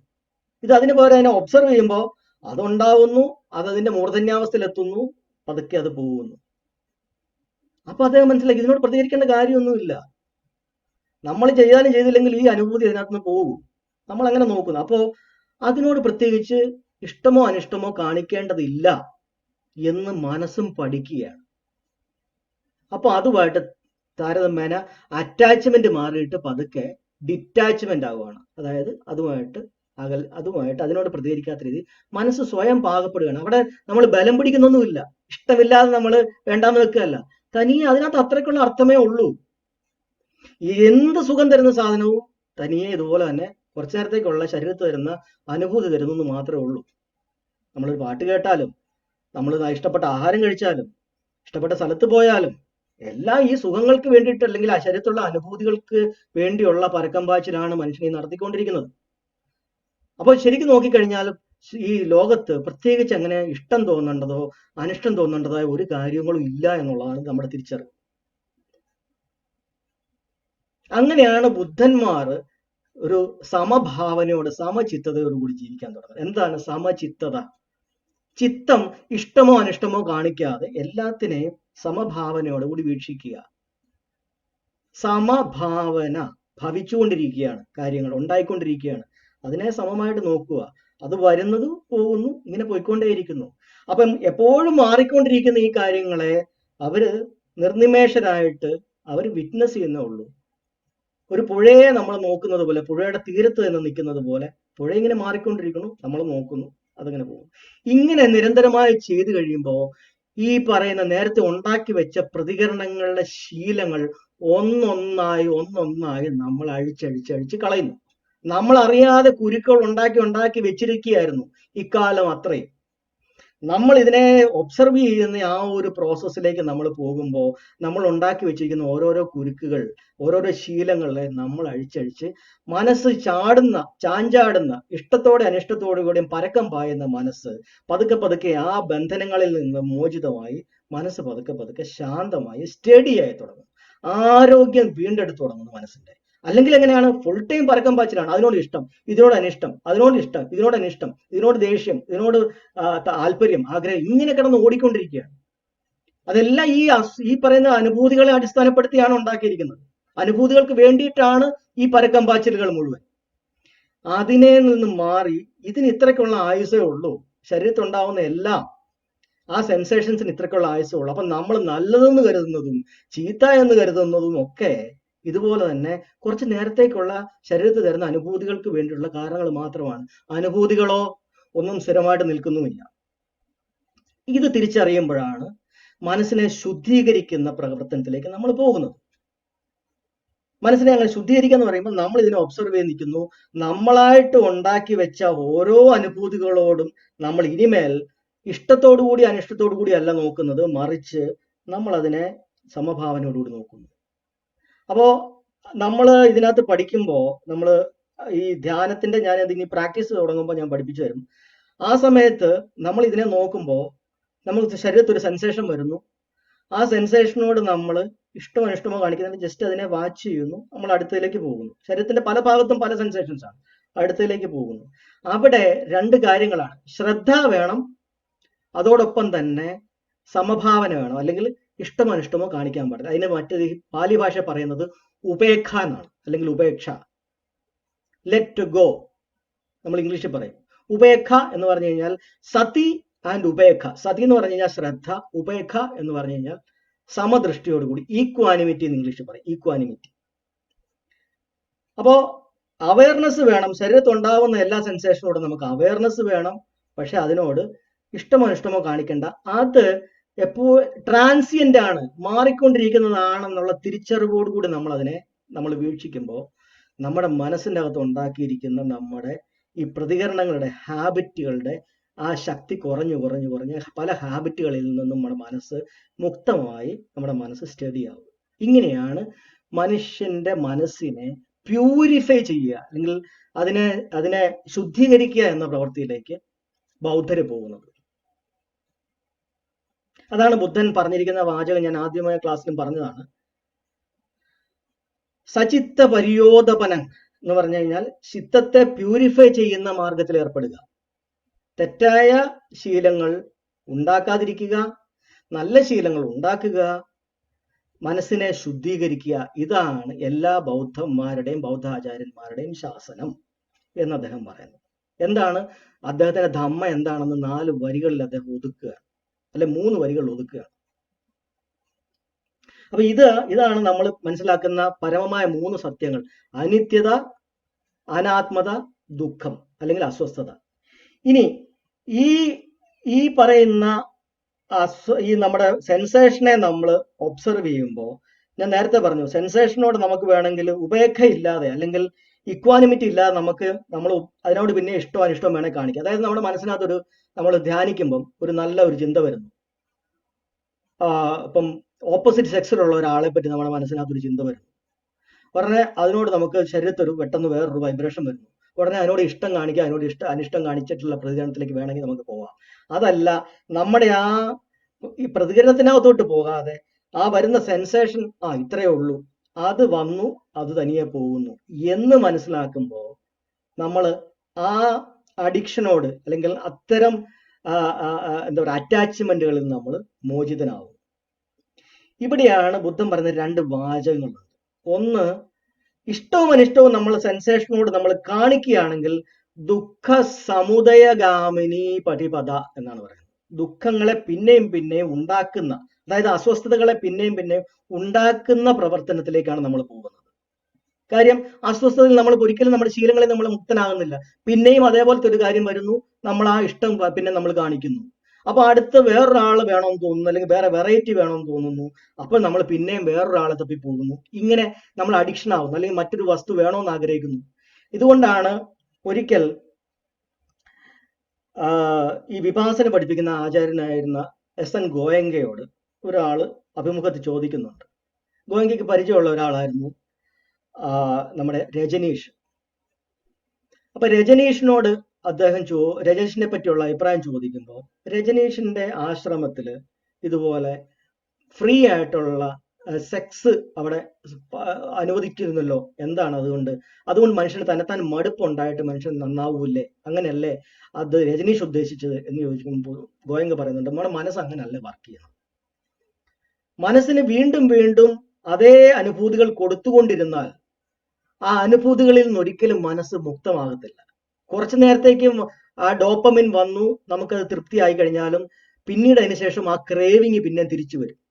ആ ക്രേവിങ് നമുക്ക്, അല്ലെങ്കിൽ ആ ആവശ്യം, ആക്രാന്തം നമ്മുടെ ശരീരത്തിൽ മനസ്സിനകത്ത് തിരിച്ചു വരുമ്പോൾ നമ്മൾ മറ്റൊരാളെ തെരിപ്പോവും. കാര്യം, നമ്മുടെ ശരീരത്തുണ്ടാകുന്ന അനുഭൂതികളെ നിന്ന് നമ്മൾ മുക്തനായിട്ടില്ല. അതുമായിട്ടുള്ള ഒരു ഡിറ്റാച്ച്മെന്റ് നമ്മൾ ഉണ്ടാക്കിയിട്ടില്ല. അതുണ്ടാക്കിയാൽ മാത്രമേ മനുഷ്യൻ സ്വതന്ത്രനാവുള്ളൂ. അതുകൊണ്ട് സുഖങ്ങളുടെ പുറകെ നമ്മൾ അതിനകത്തോട്ട് മുഴുകാതെ നമ്മൾ അതുമായിട്ട് ഡിറ്റാച്ച്മെന്റ് ഉണ്ടാക്കണം എന്നാണ് പറയുന്നത്. അതുപോലെ തന്നെയാണ് നമുക്ക് ദാരിദ്ര്യം വന്നാലും നമുക്ക് ദുഃഖമാണ്, ഒത്തിരി അത്യാഗ്രഹം വന്നാൽ അതിലേക്ക് പോയാലും നമുക്ക് ദുഃഖമാണ്. അതുകൊണ്ടാണ് ബുദ്ധൻ എപ്പോഴും പറയുന്നത് മധ്യമ പാതയാണ് മനുഷ്യന് വേണ്ടത്. മനസ്സിന്റെ സുഖകരമായ ജീവിതത്തിന്, അല്ലെങ്കിൽ മനസ്സിന്റെ സുഖകരമായ ഒരു അവസ്ഥയ്ക്ക് മനുഷ്യൻ എപ്പോഴും അവലംബിക്കേണ്ടത് മധ്യമ പാതയാണ്. ഒന്നുമില്ലായ്മകളുടെ പാതയിലേക്കല്ല പോകേണ്ടത്, ദാരിദ്ര്യത്തിലേക്കല്ല പോകേണ്ടത്, എല്ലാത്തിനെയും വേണ്ടാന്ന് വെക്കുകയല്ല ചെയ്യേണ്ടത്, അല്ലെങ്കിൽ എല്ലാം എനിക്ക് തന്നെ വെട്ടിപ്പിടിക്കണമെന്നുള്ള അത്യാഗ്രഹത്തിന്റെ പുറത്തേക്ക്. ഈ 2 കാര്യങ്ങൾ പോകുമ്പോഴും നമുക്ക് മനസ്സിന്റെ ബാലൻസ് പോകും. നമുക്ക് വേണ്ടുന്നത് മധ്യമ പാതയാണ്. അപ്പൊ ആ മധ്യമ പാതയ്ക്ക് വേണ്ടിയിട്ടുള്ള, നമുക്ക് ആവശ്യത്തിനുള്ള കാര്യങ്ങൾക്ക് വേണ്ടിയിട്ടുള്ള നമ്മൾ ശ്രമം നടത്തുകയും നമ്മൾ കാര്യങ്ങൾ ഉണ്ടാക്കുകയും ചെയ്യുകയും അങ്ങനെ ജീവിക്കുകയും ചെയ്യുമ്പോഴാണ് മനസ്സിന് ഏറ്റവും കൂടുതൽ സമാധാനപരമായ ഒരു ജീവിതം നമുക്ക് അവസാനം വരെ നമുക്ക് ഉണ്ടാക്കാൻ പറ്റുക. ഇപ്പൊ തന്നെ നമുക്ക് മുമ്പിലൊരു ഉദാഹരണമുണ്ട്. അദാനിക്കെതിരെ ഇപ്പോൾ അമേരിക്കയിൽ കേസുണ്ട്. അദാനിക്ക് കാശിന്റെ എന്തെങ്കിലും കുറവായിട്ടാണോ അദാനി പിന്നെയും പോയി തട്ടിപ്പ് നടത്തുന്നത്? അയാളുടെ മനസ്സിന്റെ അകത്ത് ഇയാൾക്ക് ഇതൊന്നും പിടിച്ചതും കിട്ടിയതൊന്നും പോരാ എന്നുള്ള തോന്നലാണ്. എന്താണ്? ആഫ്റ്റർ ഓൾ അയാൾ ഈ 5 അടി അല്ലെങ്കിൽ 6 അടി മനുഷ്യനുള്ള ആ മനുഷ്യന്റെ ശരീരം മാത്രമാണ്. അയാൾ കിടന്നുറങ്ങുമ്പോൾ ആ മനുഷ്യൻ തന്നെയാണ്. അയാൾ എത്രയൊക്കെ ഉണ്ടാക്കിയെന്ന് പറഞ്ഞാൽ അയാളുടെ ശരീരത്തിൽ ഉണ്ടാകുന്ന ഈ അനുഭൂതികളെ തൃപ്തിപ്പെടുത്താൻ അയാൾക്ക് പറ്റത്തുള്ളൂ. അതിന്റെ അപ്പുറത്തോട്ട് അയാൾക്ക് ഒന്നും ഉണ്ടാക്കാൻ പറ്റത്തില്ല. അയാൾ കഴിക്കുന്ന ആഹാരം അയാൾക്ക് വയറ് നിറയുന്നവരെ അയാൾക്ക് കഴിക്കാൻ പറ്റത്തുള്ളൂ. അയാൾക്ക് എത്ര സുഖം ഉണ്ടായെന്ന് പറഞ്ഞാൽ അത്രയ്ക്കുള്ള സുഖങ്ങളെ അയാൾക്കുള്ളൂ. പക്ഷെ എന്നാലും അയാളുടെ അനുഭൂതിയുടെ അടിമയായി മാറിയിരിക്കുകയാണ്. കാരണം അയാൾക്ക് കൂടുതൽ പ്രോഫിറ്റ് ഉണ്ടാക്കി ഏറ്റവും വലിയ ധനികനായി നിൽക്കണം എന്നുള്ളതാണ്. ഇനി ധനികനായി നിന്നാൽ തന്നെ ആ ഒരു പദവി എന്ന് നിലനിർത്തണം, കോമ്പറ്റീഷൻ ഉള്ളതിനെ ഇല്ലാതാക്കണം. എപ്പോഴും അയാൾ ഇങ്ങനെ ഫുൾ ടൈം അയാളുടെ ഈ മനസ്സിന്റെ ഈ അനുഭൂതികളുടെയും അടിമയായിട്ട് ഇങ്ങനെ പോയിക്കൊണ്ടിരിക്കുകയാണ്. അങ്ങനെ വന്ന് അയാൾ അതാണ് നമ്മൾ പണ്ട് പറഞ്ഞിരിക്കുന്നത്, 10 കിട്ടുകൾ 100 വേണം, 100 കിട്ടുകൾ 1000 വേണം, 1000 കിട്ടുകൾ 10000 വേണം. അങ്ങനെ നമുക്ക് ഓരോ സമയത്തും നമുക്ക് കിട്ടുന്നത്, നമ്മുടെ ശരീരത്തിൽ കിട്ടുന്ന അനുഭൂതികൾ മാഞ്ഞു പോകുമ്പോൾ ആ അനുഭൂതികളെ പിന്നെയും മാച്ച് ചെയ്യാൻ വേണ്ടി നമുക്ക് കൂടുതൽ വേണം. അങ്ങനെയാണ് അഡിക്ഷനിലേക്ക് പോകുന്നത്. ഇനി ഇതൊന്നും അല്ലാത്ത കുറച്ച് പേര് മറ്റൊരു രീതിയിൽ അഡിക്ഷനിലേക്ക് പോകുന്നത് എങ്ങനെയാണ്? നമ്മുടെ കേരളത്തിൽ തന്നെയാണെങ്കിലും ഇത്രയധികം മദ്യപാനികൾ ഉണ്ടാകുന്നത് എങ്ങനെയാണ്? അയാൾക്ക് 2-3 കാര്യങ്ങൾ കൊണ്ടാണ്. ഒന്ന്, ദുഃഖങ്ങളെ മറക്കാൻ വേണ്ടി, കാരണം എങ്ങനെ മനസ്സിനെ നിയന്ത്രിക്കണം എന്ന് അറിയാൻ മേല, അതുകൊണ്ട് ദുഃഖങ്ങളെ മറക്കാൻ വേണ്ടിയിട്ട് ബോധത്തെ തന്നെ ഇല്ലാതാക്കി നിർത്താനായിട്ട് ചിലപ്പം മദ്യം കഴിക്കുന്നവരുണ്ട്. അതുമായിട്ട് അഡിക്ഷൻ ആവുന്നുണ്ട്. അല്ലെങ്കിൽ മദ്യം കഴിക്കുമ്പോൾ കിട്ടുന്ന ഒരു സുഖാനുഭൂതിയുണ്ട്. ആ സുഖാനുഭൂതി, അല്ലെങ്കിൽ ദുഃഖങ്ങളെ മറക്കുമ്പോൾ കിട്ടുന്ന ഒരു സുഖാനുഭൂതിയുണ്ട്. അതിന് ഈ സാധനം ഉപയോഗപ്പെടും എന്ന് തോന്നുമ്പോഴാണ്. സ്ലീപ്പിംഗ് പിൽസ് കഴിക്കുന്നവർക്ക് സ്ലീപ്പിംഗ് പിൽസ് പലപ്പോഴും കഴിച്ചു കഴിഞ്ഞാൽ അതിന്റെ ഡോസ് കൂട്ടേണ്ടി വരും എന്ന് പറയുന്നതിന്റെ കാര്യം എന്താണ്? ആ പിൽസ് കഴിക്കുമ്പോൾ ആദ്യം കിട്ടിക്കൊണ്ടിരുന്നതിന്റെ ഉറക്കം ആദ്യം കിട്ടി, പിന്നീട് ശരീരം അതുമായിട്ട് ട്യൂൺഡായി, അതിന് കിട്ടാതായി, പിന്നെ കൂടുതൽ ഡോസ് എടുക്കേണ്ടി വരും. ഇങ്ങനെയാണ് അഡിക്ഷൻസ് എല്ലാം ഉണ്ടാവും. നമ്മൾ കളിക്കുന്ന ഗെയിമിനോടുള്ള അഡിക്ഷൻ, ടിവിയോടുള്ള അഡിക്ഷൻ, സോഷ്യൽ മീഡിയയോടുള്ള അഡിക്ഷൻ, സ്വത്തുണ്ടാക്കണം എന്നുള്ളതിനോടുള്ള അഡിക്ഷൻ. പക്ഷെ വേണം, നമുക്ക് എപ്പോഴാണ് വേണ്ടത്? നമുക്ക് ആവശ്യത്തിനുള്ള മധ്യമ രീതിയിൽ നമുക്ക് ഇതിനെല്ലാം മോഡറേറ്റ് ആയിട്ടുള്ള രീതിയിൽ നമുക്കിതിനെ വേണം, ആവശ്യത്തിന് വേണം. കൂടുതൽ ആഗ്രഹത്തിലേക്ക് പോയി കഴിഞ്ഞാൽ നമുക്ക് അസ്വസ്ഥതയാണ്. മനസ്സിനെ നോക്കുമ്പോൾ നമുക്കൊന്നും ഇല്ലാതായാലും അതിന്റെ ദാരിദ്ര്യത്തിന്റെ ബുദ്ധിമുട്ടിൻ്റെതായ അസ്വസ്ഥത നമുക്കുണ്ടാവും. ഇനി ഞാൻ ആദ്യം പറഞ്ഞ നമ്മൾ ശീലങ്ങൾ, പഞ്ചശീലങ്ങൾ കൂടി ഒന്നുകൂടെ പറയാം. പഞ്ചശീലങ്ങൾ നമ്മൾ ആദ്യം തുടങ്ങിയത് എന്തിനായിരുന്നു? നമ്മൾ തുടങ്ങിയത് നമ്മുടെ മനസ്സ് ധ്യാനത്തിന് വേണ്ടി പോകണം, അല്ലെങ്കിൽ നിരീക്ഷണത്തിന് വേണ്ടി പോവുകയാണ്. ആ നിരീക്ഷണത്തിന് വേണ്ടി പോകുന്ന മനസ്സിനെ ഡിസ്ട്രാക്ട് ചെയ്യുന്ന കാര്യങ്ങളൊന്നും നമ്മൾ ഉണ്ടാക്കി വെച്ചിട്ട് അതിലേക്ക് പോകരുത്. അതുകൊണ്ട് അത്തരം കാര്യങ്ങൾ നമ്മൾ മാറ്റി വെക്കണമെന്നാണ് പറയുന്നത്. പക്ഷേ ഇനി നമ്മളെ ഒബ്സർവ് ചെയ്ത് തുടങ്ങുമ്പോൾ ആ ശീലങ്ങൾക്ക് മറ്റൊരു മാനം കൈവരുന്നത് നമുക്ക് കാണാൻ പറ്റും. നമ്മൾ ആദ്യം തുടങ്ങിയത് ധ്യാനത്തിന് വേണ്ടി, അല്ലെങ്കിൽ ഒബ്സർവേഷന് വേണ്ടിയാണ്, നിരീക്ഷണത്തിന് വേണ്ടിയാണ്. ഇപ്പൊ മനസ്സിലാവുന്നത് നമ്മുടെ ഉള്ളില് നമ്മൾ ശീലങ്ങൾ ഏതൊക്കെയാണ്? എന്റേതല്ലാത്തതൊന്നും ഞാൻ ആഗ്രഹിക്കരുത്, ഞാൻ കള്ളം പറയരുത്, ഞാൻ കൊല്ലരുത്, ഞാൻ വ്യഭിചാരം ചെയ്യരുത്, ഞാൻ മദ്യമയക്കുമരുന്ന് കഴിക്കരുത് എന്നുള്ളതാണ് 5 ശീലങ്ങൾ. നമ്മളെ ഒബ്സർവ് ചെയ്യുമ്പോൾ നമ്മൾ കള്ളം പറയുന്നതിനെ പറ്റി നമ്മൾ ആലോചിക്കുമ്പോഴോ, കള്ളം നമ്മൾ മനസ്സിൽ ആലോചിക്കുമ്പോഴോ നമ്മുടെ ശരീരത്തിൽ വേണ്ടാത്തൊരു വൈബ്രേഷൻ ഉണ്ടാവും. നമ്മുടെ ശരീരത്ത് കോർട്ടിസോൾ ഉണ്ടാവുന്നുണ്ട്. കോർട്ടിസോൾ എന്ന് പറയുന്ന ഒരു നെഗറ്റീവ് ആയിട്ടുള്ള ഒരു ആവശ്യത്തിനില്ലാത്ത, അത്യാവശ്യമല്ലാത്ത ഒരു സാധനം എന്ന് പറഞ്ഞാൽ നമുക്ക് പെട്ടെന്ന് രക്ഷപ്പെടാൻ നേരത്ത് നമുക്ക് വേണം, പക്ഷെ നമുക്ക് അസ്വസ്ഥത ഉണ്ടാക്കുന്ന ഒരു സാധനമാണ്, നമ്മുടെ ആരോഗ്യത്തെ ക്ഷയിപ്പിക്കുന്ന ഒരു സാധനമാണ്. നമ്മുടെ ശരീരത്തിൽ ഒരു നെഗറ്റീവ് വൈബ്രേഷൻ ഉണ്ടാവുന്നുണ്ട്. അപ്പൊ നമ്മൾ കള്ളം ഒരാളോട് പറയുമ്പോൾ ആ ആള് മാത്രമല്ല അനുഭവിക്കുന്നത്, നമ്മൾ ആദ്യം കടന്ന് അനുഭവിക്കും. നമ്മുടെ ഉള്ളിൽ ഒരു വല്ലാത്തൊരു പെടച്ചിൽ ഉള്ളിൽ ഉണ്ടാവും.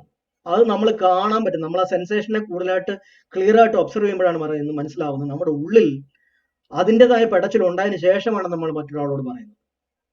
ദേഷ്യം കാണിക്കുമ്പോൾ നമ്മുടെ ഉള്ളിൽ ആദ്യമേ അതിന്റെ പ്രകമ്പനങ്ങൾ മുഴുവൻ, അതിന്റെ ചൂടും പുകയും ചുട്ടുപഴുക്കലും എല്ലാം ഉണ്ടായതിനു ശേഷമാണ് നമ്മൾ അത് പുറത്തേക്ക് ഒരാളിലേക്ക് കൊടുക്കുന്നത്.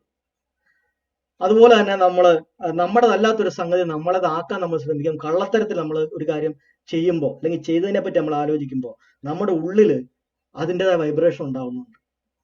അപ്പോൾ അത് നമ്മുടെ ഉള്ളിൽ തന്നെ ഈ പ്രശ്നം ഉണ്ടാവുന്നുണ്ട്. അതിനുശേഷമാണ് നമ്മൾ വേറൊരാളോട് കാണിക്കുന്നത്. അതുപോലെ വ്യഭിചാരം ചെയ്യുക എന്ന് പറയുന്ന ഒരു കാര്യം ചെയ്യുമ്പോൾ നമ്മുടെ ഉള്ളിലുണ്ടാവുന്ന പ്രശ്നങ്ങൾ, കുറ്റബോധങ്ങൾ, മറ്റ് സംശയങ്ങൾ നമ്മുടെ ഉള്ളിലുണ്ടാവുന്നതിനെ നമ്മൾ ആദ്യമായിട്ട് കാണുകയാണ്. അപ്പൊ മനസ്സിലാവുന്നത് ഈ പഞ്ചശീലങ്ങൾ നമ്മൾ മറ്റുള്ളവർക്ക് വേണ്ടി അല്ല ചെയ്യുന്നത്, നമുക്ക് വേണ്ടിയാണ് ആദ്യമേ ചെയ്യുന്നത്. നമ്മുടെ ഉള്ളിൽ തന്നെയാണ് ഇതിന്റെ എല്ലാത്തിന്റെ ആദ്യം സഫറിങ് ഉണ്ടാവുന്നത്. ആ സഫറിങ് നമ്മുടെ ഉള്ളിൽ ഉണ്ടായതിനു ശേഷമാണ് നമ്മൾ മറ്റുള്ളവർക്ക് അത് കൊടുക്കുന്നത്. ഇതിന്റെ ആദ്യത്തെ ഇര നമ്മൾ തന്നെയാണ്. അപ്പൊ പഞ്ചശീലങ്ങള് മറ്റുള്ളവർക്ക് വേണ്ടി ചെയ്യുന്നു എന്നുള്ളതിനെ മാറിയിട്ട് നമുക്ക് വേണ്ടി തന്നെ നമ്മളത് ചെയ്യുന്നു, അനുഷ്ഠിക്കുന്നു എന്നുള്ളത് ആയി മാറും. അതുപോലെ തന്നെ മദ്യപം, മയക്കുമരുന്ന് കഴിച്ചു കഴിഞ്ഞാൽ ഈ പറയുന്ന എല്ലാം തകരാറിലാവും. നമ്മുടെ തന്നെ ബോധം മാറുന്നത് നമുക്ക് കാണാൻ പറ്റും. അതുകൊണ്ടാണ് നമ്മളിപ്പം ഒരു കമ്പനിക്ക് വേണ്ടി നമ്മൾ ആൾക്കാരുടെ കൂടെ പോകുമ്പോഴും ശരി കഴിക്കാമെന്ന് വെച്ചാൽ നമ്മൾ കഴിക്കത്തില്ല എന്ന് പറയും. കാരണം നമ്മളെ ആ കൂടി പിടിച്ചു നിർത്തുന്നത് നമ്മുടെ ഈ ബോധമാണ്. ബാക്കിയെല്ലാം പ്രപഞ്ചം വർക്ക് ചെയ്തുകൊണ്ടിരിക്കുകയാണ്. നമുക്ക് ആ കൂടി നമുക്ക് നിയന്ത്രിക്കാൻ പറ്റുന്നത് നമ്മൾ ഇതിനകത്തോട്ട് പെട്ടുപോകില്ല എന്നുള്ളതാണ്. അറ്റ്ലീസ്റ്റ് നമ്മുടെ ബോഡിയുടെ കോമ്പോസിഷൻ, കെമിക്കൽ കോമ്പോസിഷനെ എങ്കിലും നമ്മൾ നേരെ നിർത്തുക എന്നുള്ളതാണ്. അതുകൂടെ പോയി കഴിഞ്ഞാൽ നമുക്ക് ഒരു പിടിയില്ല ഒന്നിനെ പറ്റി. അപ്പം പഞ്ചശീലങ്ങൾ അങ്ങനെ നമ്മൾ മനസ്സിലാക്കുമ്പോൾ, ഈ ഓരോ വ്യക്തിയും ഇത് നമ്മൾ മനസ്സിലാക്കുമ്പോൾ സമൂഹത്തിൽ തന്നെ ധാർമ്മികത എന്ന് പറയുന്നതിൻ്റെ ഒരു അടിസ്ഥാനം വരും. അതായത് എനിക്ക് ബുദ്ധിമുട്ടുണ്ടാക്കുന്ന ഒരു കാര്യങ്ങൾ അത് ഞാൻ മറ്റൊരാളോടും ചെയ്യാൻ പാടില്ല. ഇങ്ങനെയാണ് വ്യക്തമായ രീതിയിൽ, ശാസ്ത്രീയമായ രീതിയിൽ ധാർമ്മികത ഒരു അടിസ്ഥാനം, ബുദ്ധന്റെ ധമ്മം സമൂഹത്തിൽ ഉണ്ടാക്കുന്നത്. അപ്പൊ സാഹോദര്യം ഉണ്ടാകുന്നത് എങ്ങനെയാണ്? ഞാൻ എന്ന് പറയുന്ന ഒരു സാധനം ഇല്ല, പ്രപഞ്ചം മാത്രമേ ഉള്ളൂ. കുറെ 5 ഖണ്ഡങ്ങളുടെ പ്രവർത്തനം മാത്രമാണ്. ഇത് തന്നെയാണ് മറ്റൊരാളുടെ ശരീരത്തിൽ നടക്കുന്നത്.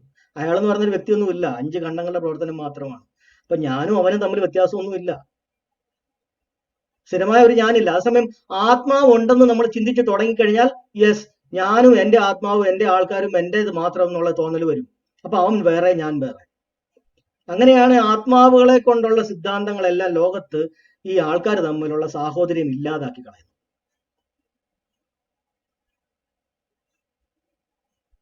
ബേസിക്കലി ഞാൻ എന്ന് പറയുന്ന തോന്നൽ ഉണ്ടാക്കി കഴിയുമ്പോഴാണ് അപരൻ എന്നുള്ള തോന്നൽ വരുന്നത്.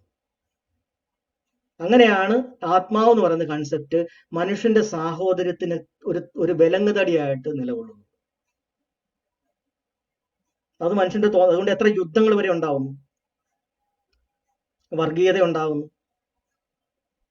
അപ്പം നമ്മൾ ഇതിനകത്തുനിന്ന് മനസ്സിലാക്കുമ്പോൾ ബുദ്ധന്റെ ധമ്മം നമ്മളെ കുറെ കാര്യങ്ങൾ നമ്മൾ പഠിപ്പിച്ചു തരുന്നത് നമ്മുടെ വ്യക്തിപരമായ ഗുണത്തിന് വേണ്ടി മാത്രമല്ല, സമൂഹത്തിനും കൂടിയുള്ള ഒരു ഗുണത്തിനും കൂടിയാണ്. അങ്ങനെയാണ് വ്യക്തിപരമായ നമ്മുടെ ദുഃഖങ്ങളെ നമുക്ക് മാറ്റാൻ പറ്റും. അതോടൊപ്പം തന്നെ നമുക്ക് സമൂഹത്തിൽ ഒരു ധാർമ്മികത ഉണ്ടാക്കിയെടുക്കാനും ഇത് ഉപകരിക്കുന്നത് അങ്ങനെയാണ്. നല്ലൊരു സമൂഹത്തെ ഉണ്ടാക്കിയെടുക്കാനും ഉപകരിക്കുന്നത് അങ്ങനെയാണ്. അപ്പം എനിക്ക് ബുദ്ധിമുട്ടുണ്ടാക്കുന്ന ഒരു കാര്യം ഞാൻ മറ്റൊരാളോട് ചെയ്യാൻ പാടില്ല എന്നുള്ളത് വരും. അപ്പൊ നമുക്ക് അവിടെ വേദപുസ്തകങ്ങളോ അല്ലെങ്കിൽ മറ്റെന്തെങ്കിലും പുസ്തകങ്ങളോ മറ്റവരെന്ത് പറയുന്നു നമുക്ക് നോക്കേണ്ട കാര്യമില്ല. കൃത്യമായി നമുക്ക് തന്നെ അതിന്റെ അടിസ്ഥാനം കിട്ടിക്കഴിഞ്ഞു. അങ്ങനെയാണ് ഈ ധാർമ്മിക അടിത്തറ വരുന്നത്, ധാർമ്മികത എന്നൊക്കെ പറയുന്നത്. അപ്പൊ നമ്മൾ കുറേയേറെ കാര്യങ്ങൾ നമ്മളിന്ന് പറഞ്ഞിട്ടുണ്ട്. ഇനി ഇതിന്റെ അകത്ത് നമ്മൾ പറയുന്ന ഈ കാര്യങ്ങളെ നമ്മൾ ചുരുക്കി നമ്മളൊന്ന് പറഞ്ഞാൽ, ശരിക്കും പറഞ്ഞാൽ നമ്മൾ ആക്ച്വലി എന്താ ചെയ്യുന്നത്, അഷ്ടാംഗമാർഗം കൊണ്ട് നമ്മൾ എന്താ ചെയ്യുന്നത്? നമ്മുടെ മനസ്സിന്റെ അകത്തെ അസ്വസ്ഥതകൾ മാറ്റിയെടുക്കണം. അസ്വസ്ഥതയുടെ കാരണങ്ങൾ എന്താണെന്ന് കണ്ടുപിടിക്കണം. നമ്മൾ ശീലങ്ങളെ സെറ്റ് ചെയ്യുന്നു, മൊറാലിറ്റി സെറ്റ് ചെയ്യുന്നു. അതിനുശേഷം നമ്മുടെ ശരീരത്തേക്ക് നമ്മുടെ അറ്റൻഷനെ തിരിച്ചു കൊണ്ടുവരുന്നു. അറ്റൻഷനെ തിരിച്ചു കൊണ്ടുവരാനും കോൺഷ്യസ് മൈൻഡിന്റെ പ്രവർത്തനങ്ങളെ നമുക്ക് കുറയ്ക്കാനും അല്ലെങ്കിൽ അതിനെ നമ്മൾ പതുക്കെ ഇല്ലാതാക്കാനും നമ്മൾ ശ്വാസത്തിനെ നമ്മൾ ഉപാധിയാക്കുന്നു. ശ്വാസത്തിന് ഉപാധിയാക്കി കഴിയുമ്പോൾ നമ്മുടെ ശരീരത്തിൽ സെൻസേഷൻസ്, നമ്മുടെ മനസ്സറിയാതെ തന്നെ സബ് കോൺഷ്യസിലേക്ക് പോകുന്നു. സബ് കോൺഷ്യസിലേക്ക് വരുമ്പോൾ സെൻസേഷൻസിലേക്ക് നമ്മൾ കിട്ടുന്നു. ആ സെൻസേഷനെ മനസ്സിലാക്കുമ്പോൾ ശരീരത്തിന്റെ മനസ്സിന്റെ പ്രവർത്തനം മനസ്സിലാകുന്നു.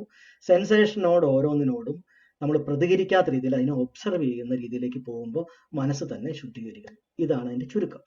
ഇത്രയോ ഉള്ളു കാര്യം. അപ്പൊ അഷ്ടാംഗമാർഗം മൊത്തത്തിൽ പറഞ്ഞു കഴിഞ്ഞാൽ ഇതാണ്. അപ്പോൾ എപ്പോഴും നമ്മുടെ സെൻസേഷൻസിനെ, ബോഡിയിൽ ഉണ്ടാകുന്ന സെൻസേഷൻസിനെ നമുക്ക് നമ്മുടെ എന്ത് ബോധപരമായ ഒരു കാര്യങ്ങൾ ചെയ്യുമ്പോഴും നമുക്ക് ഇതിനെ കിട്ടുന്ന രീതിയിലുള്ള ഒരു പ്രാപ്തി, ഒരു കഴിവ് നമ്മൾ ഉണ്ടാക്കിയെടുക്കണം.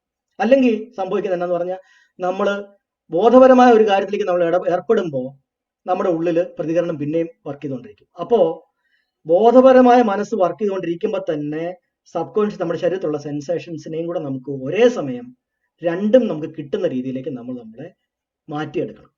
അതിനാണ് ഈ പ്രാക്ടീസ് ചെയ്യാൻ പറയുന്നത്. പ്രാക്ടീസ് ചെയ്യുമ്പോൾ ശരീരത്തിലുണ്ടാവുന്ന പ്രജ്ഞ, പ്രത്യക്ഷ ജ്ഞാനം, അതാണ് നമ്മൾ പറഞ്ഞ അഷ്ടാംഗ മാർഗത്തിലെ മൂന്നാമത്തെ ഘട്ടം. ആ പ്രജ്ഞ അല്ലെ പ്രത്യക്ഷമായ ജ്ഞാനം, അതായത് ബോഡിയിൽ ഓരോ മൊമെന്റിലും ഉണ്ടായിക്കൊണ്ടിരിക്കുന്ന യഥാഭൂത ജ്ഞാന ദർശനം, അതായത് ഓരോ മൊമെന്റിലും ഭവിച്ചുകൊണ്ടിരിക്കുന്ന, യഥാഭൂതം ഭവിച്ചുകൊണ്ടിരിക്കുന്ന, ഓരോ മൊമെന്റിലും ഭരിച്ചുകൊണ്ടിരിക്കുന്ന പ്രത്യക്ഷ, അതായത് കണ്ണ് ചെയ്യുമെന്ന ഓരോ മൊമെന്റിൽ പോലും ഉണ്ടായിക്കൊണ്ടിരിക്കുന്ന മാറ്റങ്ങൾ, ബോഡിയിൽ ഉണ്ടായിക്കൊണ്ടിരിക്കുന്ന മാറ്റങ്ങൾ അറിയാനുള്ള ദർശനം, അതിനുള്ള കഴിവ്, അതാണ് അഷ്ടാംഗമാർഗം പ്രാക്ടീസ് ചെയ്യുമ്പോൾ കിട്ടുന്നത്. മറ്റൊരാൾക്ക് അത് കിട്ടാതിരിക്കുന്നത്. അഷ്ടാംഗമാർഗം പ്രാക്ടീസ് ചെയ്യുന്ന ഒരാൾക്ക് ഇത് പ്രാക്ടീസ് ചെയ്ത് നമ്മൾ സ്കില്ലായി കഴിഞ്ഞാൽ, സൈക്കിൾ കയറ്റം പഠിക്കുന്ന പോലെ, നീന്തൽ പഠിക്കുന്ന പോലെ നമുക്കൊരു സ്കില്ല് കിട്ടുക, അല്ലെങ്കിൽ ഡ്രൈവിംഗ് പഠിക്കുന്ന ഒരു സ്കില്ല് കിട്ടുകയാണ്. ആ സ്കില്ല് കിട്ടുമ്പോൾ നമ്മൾ എന്ത് കാര്യങ്ങൾ ചെയ്യുമ്പോഴും നമ്മുടെ ബോഡിയിൽ ഉണ്ടാക്കുന്ന സെൻസേഷനെ നമുക്ക് അതേ സമയം തന്നെ നമുക്ക് എപ്പോഴും ഫീൽ ചെയ്തുകൊണ്ടിരിക്കുന്നതാണ്. ആ ഫീൽ ചെയ്തുകൊണ്ടിരിക്കുമ്പോൾ നമുക്ക് എന്ത് കാര്യങ്ങൾ സംഭവിക്കുമ്പോഴും നമുക്ക് ആ സെൻസേഷൻസ് വരുന്ന കാണാൻ പറ്റും. അതിനെ നമ്മൾ പ്രതികരിക്കുന്നതിന് പകരം അതിനെ നമ്മൾ ഒബ്സർവ് ചെയ്യുക, വിടുക. അപ്പോൾ നമ്മുടെ മനസ്സ് ഒരിക്കലും അത് കഴിഞ്ഞ് അതിൻ്റെ ആ കുറച്ച് സമയത്തെ കഴിഞ്ഞ് കഴിയുമ്പോൾ, അതിൻ്റെ ആയുസ് കഴിഞ്ഞ് കഴിയുമ്പോൾ അതങ്ങ് തീരും. നമ്മൾ പിന്നെ സ്റ്റഡി ആയിട്ട് നിൽക്കും. നമ്മുടെ മനസ്സിൽ ഒരു മാറ്റം ഉണ്ടാകത്തില്ല. ഇതിങ്ങനെ കാലക്രമേണ നമ്മൾ ശീലിച്ചു കഴിയുമ്പോൾ നമ്മൾ എപ്പോഴും ചിന്തകളിൽ പെട്ടു പോവാതെ ജാഗ്രത അവസ്ഥയിൽ ആക്റ്റീവായിട്ട് കൂടുതൽ എഫിഷ്യൻ്റ് ആയിട്ട് കാര്യങ്ങൾ ചെയ്യാനും, മനസ്സ് അസ്വസ്ഥപ്പെടാതെ ചഞ്ചലപ്പെടാതെ കാര്യങ്ങളെ കൂടുതൽ എന്താ പറയുക പ്രൊആക്റ്റീവായിട്ട് ക്രിയാത്മകമായിട്ട് ചെയ്യാനും, കൂടുതൽ കാര്യങ്ങൾ ചെയ്യാനും ഒക്കെ നമുക്ക് കഴിവ് കിട്ടും. അങ്ങനെയാണ് ഒരു മനുഷ്യനെ പിന്നീട് ആ ഒരു രീതിയിൽ നമ്മൾ മുമ്പോട്ടേക്ക് പോകുമ്പോഴാണ്. അപ്പം ഈ ഒരു നമ്മുടെ ശരീരത്തെ പറ്റി, നമ്മുടെ മനസ്സിനെ പറ്റിയുള്ള പൂർണ്ണമായ അറിവ് കിട്ടുമ്പോഴാണ് നമുക്ക് സമ്മാദിത്തി, യെസ് ഞാൻ ഇങ്ങനെയാണ്, ഇതാണ് എൻ്റെ യഥാർത്ഥ പ്രകൃതം, എന്നെ പറ്റിയുള്ള ഉൾക്കാഴ്ച എനിക്ക് കിട്ടുകയാണ്. ശരിയായ ദൃഷ്ടി, ശരിയായ അണ്ടർസ്റ്റാൻഡിങ്, അല്ലെങ്കിൽ ശരിയായ ഉൾക്കാഴ്ച, ഇൻസൈറ്റ് ഇതെനിക്ക് കിട്ടുകയാണ്. ഇതിനാണ് സമ്മാദിത്തി എന്ന് പറയുന്നത്. ഇത് ഇത്രയും പ്രാക്ടീസ് ചെയ്ത് കഴിയുമ്പോഴാണ് നമുക്കിത് കിട്ടുക. അതിനുശേഷം നമുക്ക് ശരിയായ നിശ്ചയദാർഢ്യം, ഓക്കെ ഞാൻ എന്താണെന്ന് മനസ്സിലായി, എൻ്റെ മനസ്സ് എങ്ങനെയാണ് പ്രവർത്തിക്കുന്നതെന്ന് മനസ്സിലായി, എൻ്റെ ശീലങ്ങൾ ഉണ്ടാവുന്നത് എങ്ങനെയാണെന്ന് മനസ്സിലായി, എൻ്റെ ശരീരത്തെ അനുഭൂതികൾ ഉണ്ടാവുന്നത് ഓരോന്നും കിട്ടാനുള്ള രീതിയിൽ ഞാൻ പ്രാക്ടീസ് ചെയ്തിട്ടുണ്ട്. അത് ഞാൻ വെച്ച് ബാക്കി മുമ്പോട്ടേക്ക് പോകുമ്പോൾ പോകെ ദിവസം പ്രതി നമ്മൾ ചെയ്യുന്നതനുസരിച്ച് നമ്മുടെ മനസ്സ് ശുദ്ധമായിക്കൊണ്ടിരിക്കും, അസ്വസ്ഥതകൾ കുറഞ്ഞുകൊണ്ടിരിക്കും, മനസ്സ് സ്റ്റഡി ആയിക്കൊണ്ടിരിക്കും. അങ്ങനെ അവസാനത്തേക്ക് എത്തുമ്പോൾ മനസ്സിനകത്തുണ്ടായിരുന്ന എല്ലാ തരത്തിലുള്ള ഈ പറയുന്ന ഇഷ്ടാനിഷ്ടങ്ങളുടെ ആ സ്വഭാവങ്ങൾ മാറി. അതുപോലെ മറ്റൊരു വലിയൊരു കാര്യമാണ് ഞാൻ എന്ന് പറയുന്ന തോന്നൽ. ആ ഞാൻ എന്ന് പറയുന്ന തോന്നൽ ഉള്ളത് കൊണ്ടാണ് നമുക്ക് മരണഭയം ഉണ്ടാവുന്നത്. ഞാൻ എന്ന് പറയുന്ന ഒരാൾ ഇല്ലാണ്ടായാൽ എന്ത് സംഭവിക്കും, അയ്യോ ഞാൻ ഇല്ലാണ്ടാകുമല്ലോ എന്നൊക്കെയുള്ള തോന്നലുകളിൽ അവിടെ തീരും. കാരണം ഞാൻ ഇപ്പോഴും ഇല്ല. ഈ മരിക്കുമ്പോൾ മാത്രമല്ല ഞാൻ ഇല്ലാണ്ടാവും, ഞാൻ ഇപ്പോഴേ ഇല്ല, ഞാനില്ല, ഇന്നും ഇല്ല. അത് തിരിച്ചറിഞ്ഞു കഴിഞ്ഞാൽ പിന്നെ ആ മരണഭയവും തീരും, ആ പ്രശ്നങ്ങളും തീരും. നമ്മളെ പറ്റിയുള്ള നമുക്ക് പ്രായമാകുന്നു, അല്ലെ നമ്മളുടെ ജരാനരകൾ ബാധിക്കുന്നു, ഈ പറയുന്ന പോലെയുള്ള യാതൊരു നമ്മുടെ സൗന്ദര്യം കുറയുന്നു, ഈ പറയുന്ന വേവലാതികളൊക്കെ അതോടുകൂടി തീരും. പിന്നെ എൻ്റെ വീക്ഷണം, എൻ്റെ ഈ പറയുന്ന ഒത്തിരിയേറെ കെട്ടുപാടുകളെല്ലാം നമ്മുടെ ഉള്ളിൽ നിന്ന് അറിയാതെ തന്നെ അഴിഞ്ഞങ്ങ് പോകും. അപ്പം ഇഷ്ടങ്ങൾ തീരും, അനിഷ്ടങ്ങൾ തീരും, മോഹാവസ്ഥ, അതായത് ഈ ഇല്യൂഷൻ അതും തീരും. ഞാൻ എന്ന് പറയുന്ന ഒരെണ്ണം ഉണ്ടെന്നുള്ള തോന്നൽ അതും തീരും. അതുകൊണ്ട് ഒരു മനുഷ്യൻ സർവ്വ സ്വതന്ത്രരാവുകയാണ്, അവന്റെ മനസ്സ് ഫ്രീ ആവുകയാണ്. ഇത് അവരായിട്ട് തന്നെ ഉണ്ടാക്കി വെച്ച അവൻ്റെതായിട്ടുള്ള കുഴപ്പങ്ങൾ കൊണ്ട് അവൻ ഉണ്ടാക്കി വെച്ച ഓരോ കൺസെപ്റ്റുകളാണ്. അത് തന്നെ മാറ്റി ഇത് പൂർണ്ണമായിട്ടും മാറ്റി എടുത്തു കഴിയുമ്പോഴാണ് ഒരു വ്യക്തിക്ക് അഹം എന്നുള്ള തോന്നലുമില്ല, അയാൾ പരിപൂർണമായിട്ട് മനസ്സ് ക്ലീൻ ആയ ഒരു വ്യക്തിയായി മാറുന്നത്. അപ്പോൾ അയാളുടെ മനസ്സിനെ പിന്നെ പിടിച്ചു വലിക്കാനായിട്ട് ഇഷ്ടത്തോടു കൂടിയോ അനിഷ്ടത്തോടു കൂടിയോ പിടിച്ചു വലിക്കാൻ ഒന്നും അയാളുടെ മനസ്സിലുണ്ടാവില്ല. അയാൾ എപ്പോഴും എല്ലാത്തിനും ഉള്ളിൽ നല്ല പീസായിട്ട് എല്ലാ കാര്യങ്ങളും എല്ലാവരും ഇടപെടുകയും ചെയ്യും, കാര്യങ്ങളെല്ലാം വൃത്തിയായിട്ട് ചെയ്യുകയും ചെയ്യും. അയാളുടെ ഉള്ളിൽ എപ്പോഴും ഒരു ഇന്നർ പീസ് ഉണ്ടാവും. ആ അവസ്ഥയിൽ അയാളുടെ മനസ്സൊരിക്കലും ചിന്തകളിലേക്ക് പെട്ടു പോകത്തുമില്ല. അങ്ങനത്തെ ഒരു അവസ്ഥയിലാണ് അയാൾ നിർവ്വാണാവസ്ഥ എത്തി എന്ന് പറയുക. അപ്പം അയാൾ പിന്നീട് ഒരു ജന്മം എടുക്കുന്നില്ല അവിടെ. ഞാൻ നേരത്തെ ജന്മത്തിന്റെ കാര്യം പറഞ്ഞു. എന്താണ് ജന്മം? ഓരോ സമയത്തും ഞാനും എൻ്റെ മനസ്സും കൂടെ തമ്മിൽ ചേർന്ന് ഞാൻ ഓരോരോ പുതിയ വ്യക്തിയായിട്ട് ഓരോ സെൽഫ് എന്ന് പറയുന്ന തോന്നല. ആ തോന്നൽ അവിടെ അങ്ങ് തീരുക. നിർവ്വാണാവസ്ഥ പ്രാപിച്ച ആൾക്ക് പിന്നെ അയാൾ നോക്കുമ്പോൾ അയാളുടെ ശരീരത്തിൽ എപ്പോഴും നടന്നുകൊണ്ടിരിക്കുന്ന മാറ്റങ്ങൾ മാത്രമാണ്, പ്രപഞ്ചത്തിന്റെ മാറ്റങ്ങൾ മാത്രമാണ്. ആ സെൽഫ് എന്ന് പറയുന്ന തോന്നൽ അയാളുടെ മനസ്സിൽ നിന്ന് മാഞ്ഞു പോകും. അപ്പോ ജന്മം എടുക്കുന്ന ആ പരിപാടി നിർത്തി, തീർന്നു. പിന്നെ ആൾ ജീവിക്കുന്നത് ജന്മം എന്ന് പറയുന്ന ഓരോ മൊമെന്റ് ആൾ ജന്മം എടുക്കുന്നില്ല. അങ്ങനെയാണ് ബുദ്ധൻ നിർവ്വാണാവസ്ഥ പ്രാപിച്ചു കഴിയുമ്പം അയാൾ ആ ജന്മം എടുക്കുന്ന പരിപാടി നിർത്തി എന്ന് പറയുന്നത്. അതുകൊണ്ടാണ് അദ്ദേഹം പറയുന്നത്, എന്നെ നിങ്ങൾ പഴയ പേര് വിളിച്ചിട്ട് കാര്യമൊന്നുമില്ല. കാര്യം ഗൗതമാന്നോ സിദ്ധാർത്ഥാന്നൊക്കെ അവർ വിളിക്കുമ്പോൾ പറയും, എന്നെ ആ പേരൊന്നും ഇനി വിളിക്കണ്ട, ആ ആളൊന്നും ഇപ്പൊ ഇല്ല. ആ കൂടെ ഉള്ളത് ബോധാവസ്ഥയിൽ ഇരിക്കുന്ന ഒരു പ്രതിഭാസം, അത്രേ ഉള്ളൂ. അതിനെ എന്നെ ബുദ്ധൻ എന്ന് വിളിച്ചാൽ മതി. എനിക്ക് ബോധാവസ്ഥ മാത്രമേ ഉള്ളൂ. ആ ബോധാവസ്ഥയിൽ നിന്നുകൊണ്ട് ഞാൻ എൻ്റെ ശരീരത്തും എൻ്റെ പുറത്തും നടക്കുന്ന കാര്യങ്ങളെ ഞാൻ കണ്ടുകൊണ്ടിരിക്കുന്നു, വാച്ച് ചെയ്തുകൊണ്ടിരിക്കുന്നു. വേണ്ടുന്ന കാര്യങ്ങളിൽ ആലോചിച്ച് ഞാൻ തീരുമാനമെടുക്കുന്നു. ഒരിടത്തും റിയാക്ഷൻ ഉണ്ടാവുന്നില്ല. റെസ്പോണ്ടിങ് വിത്ത് വിസ്ഡം. വിസ്ഡം എന്ന് പറഞ്ഞാൽ ബുദ്ധി. ഈ ബോധാവസ്ഥ എത്തിയതിനാണ് ബുദ്ധി എന്ന് പറയുന്നത്. നമ്മൾ ഇന്ന് പറയുന്ന പോലെ അത് മാത്രമല്ല അർത്ഥം. വിസ്ഡം എന്ന് പറഞ്ഞാൽ ബുദ്ധി. ആ ഒരു അവസ്ഥയിൽ ഞാൻ എത്തി. ഇതിനെയാണ് നിർവ്വാണ അവസ്ഥ എന്ന് പറയുന്നത്.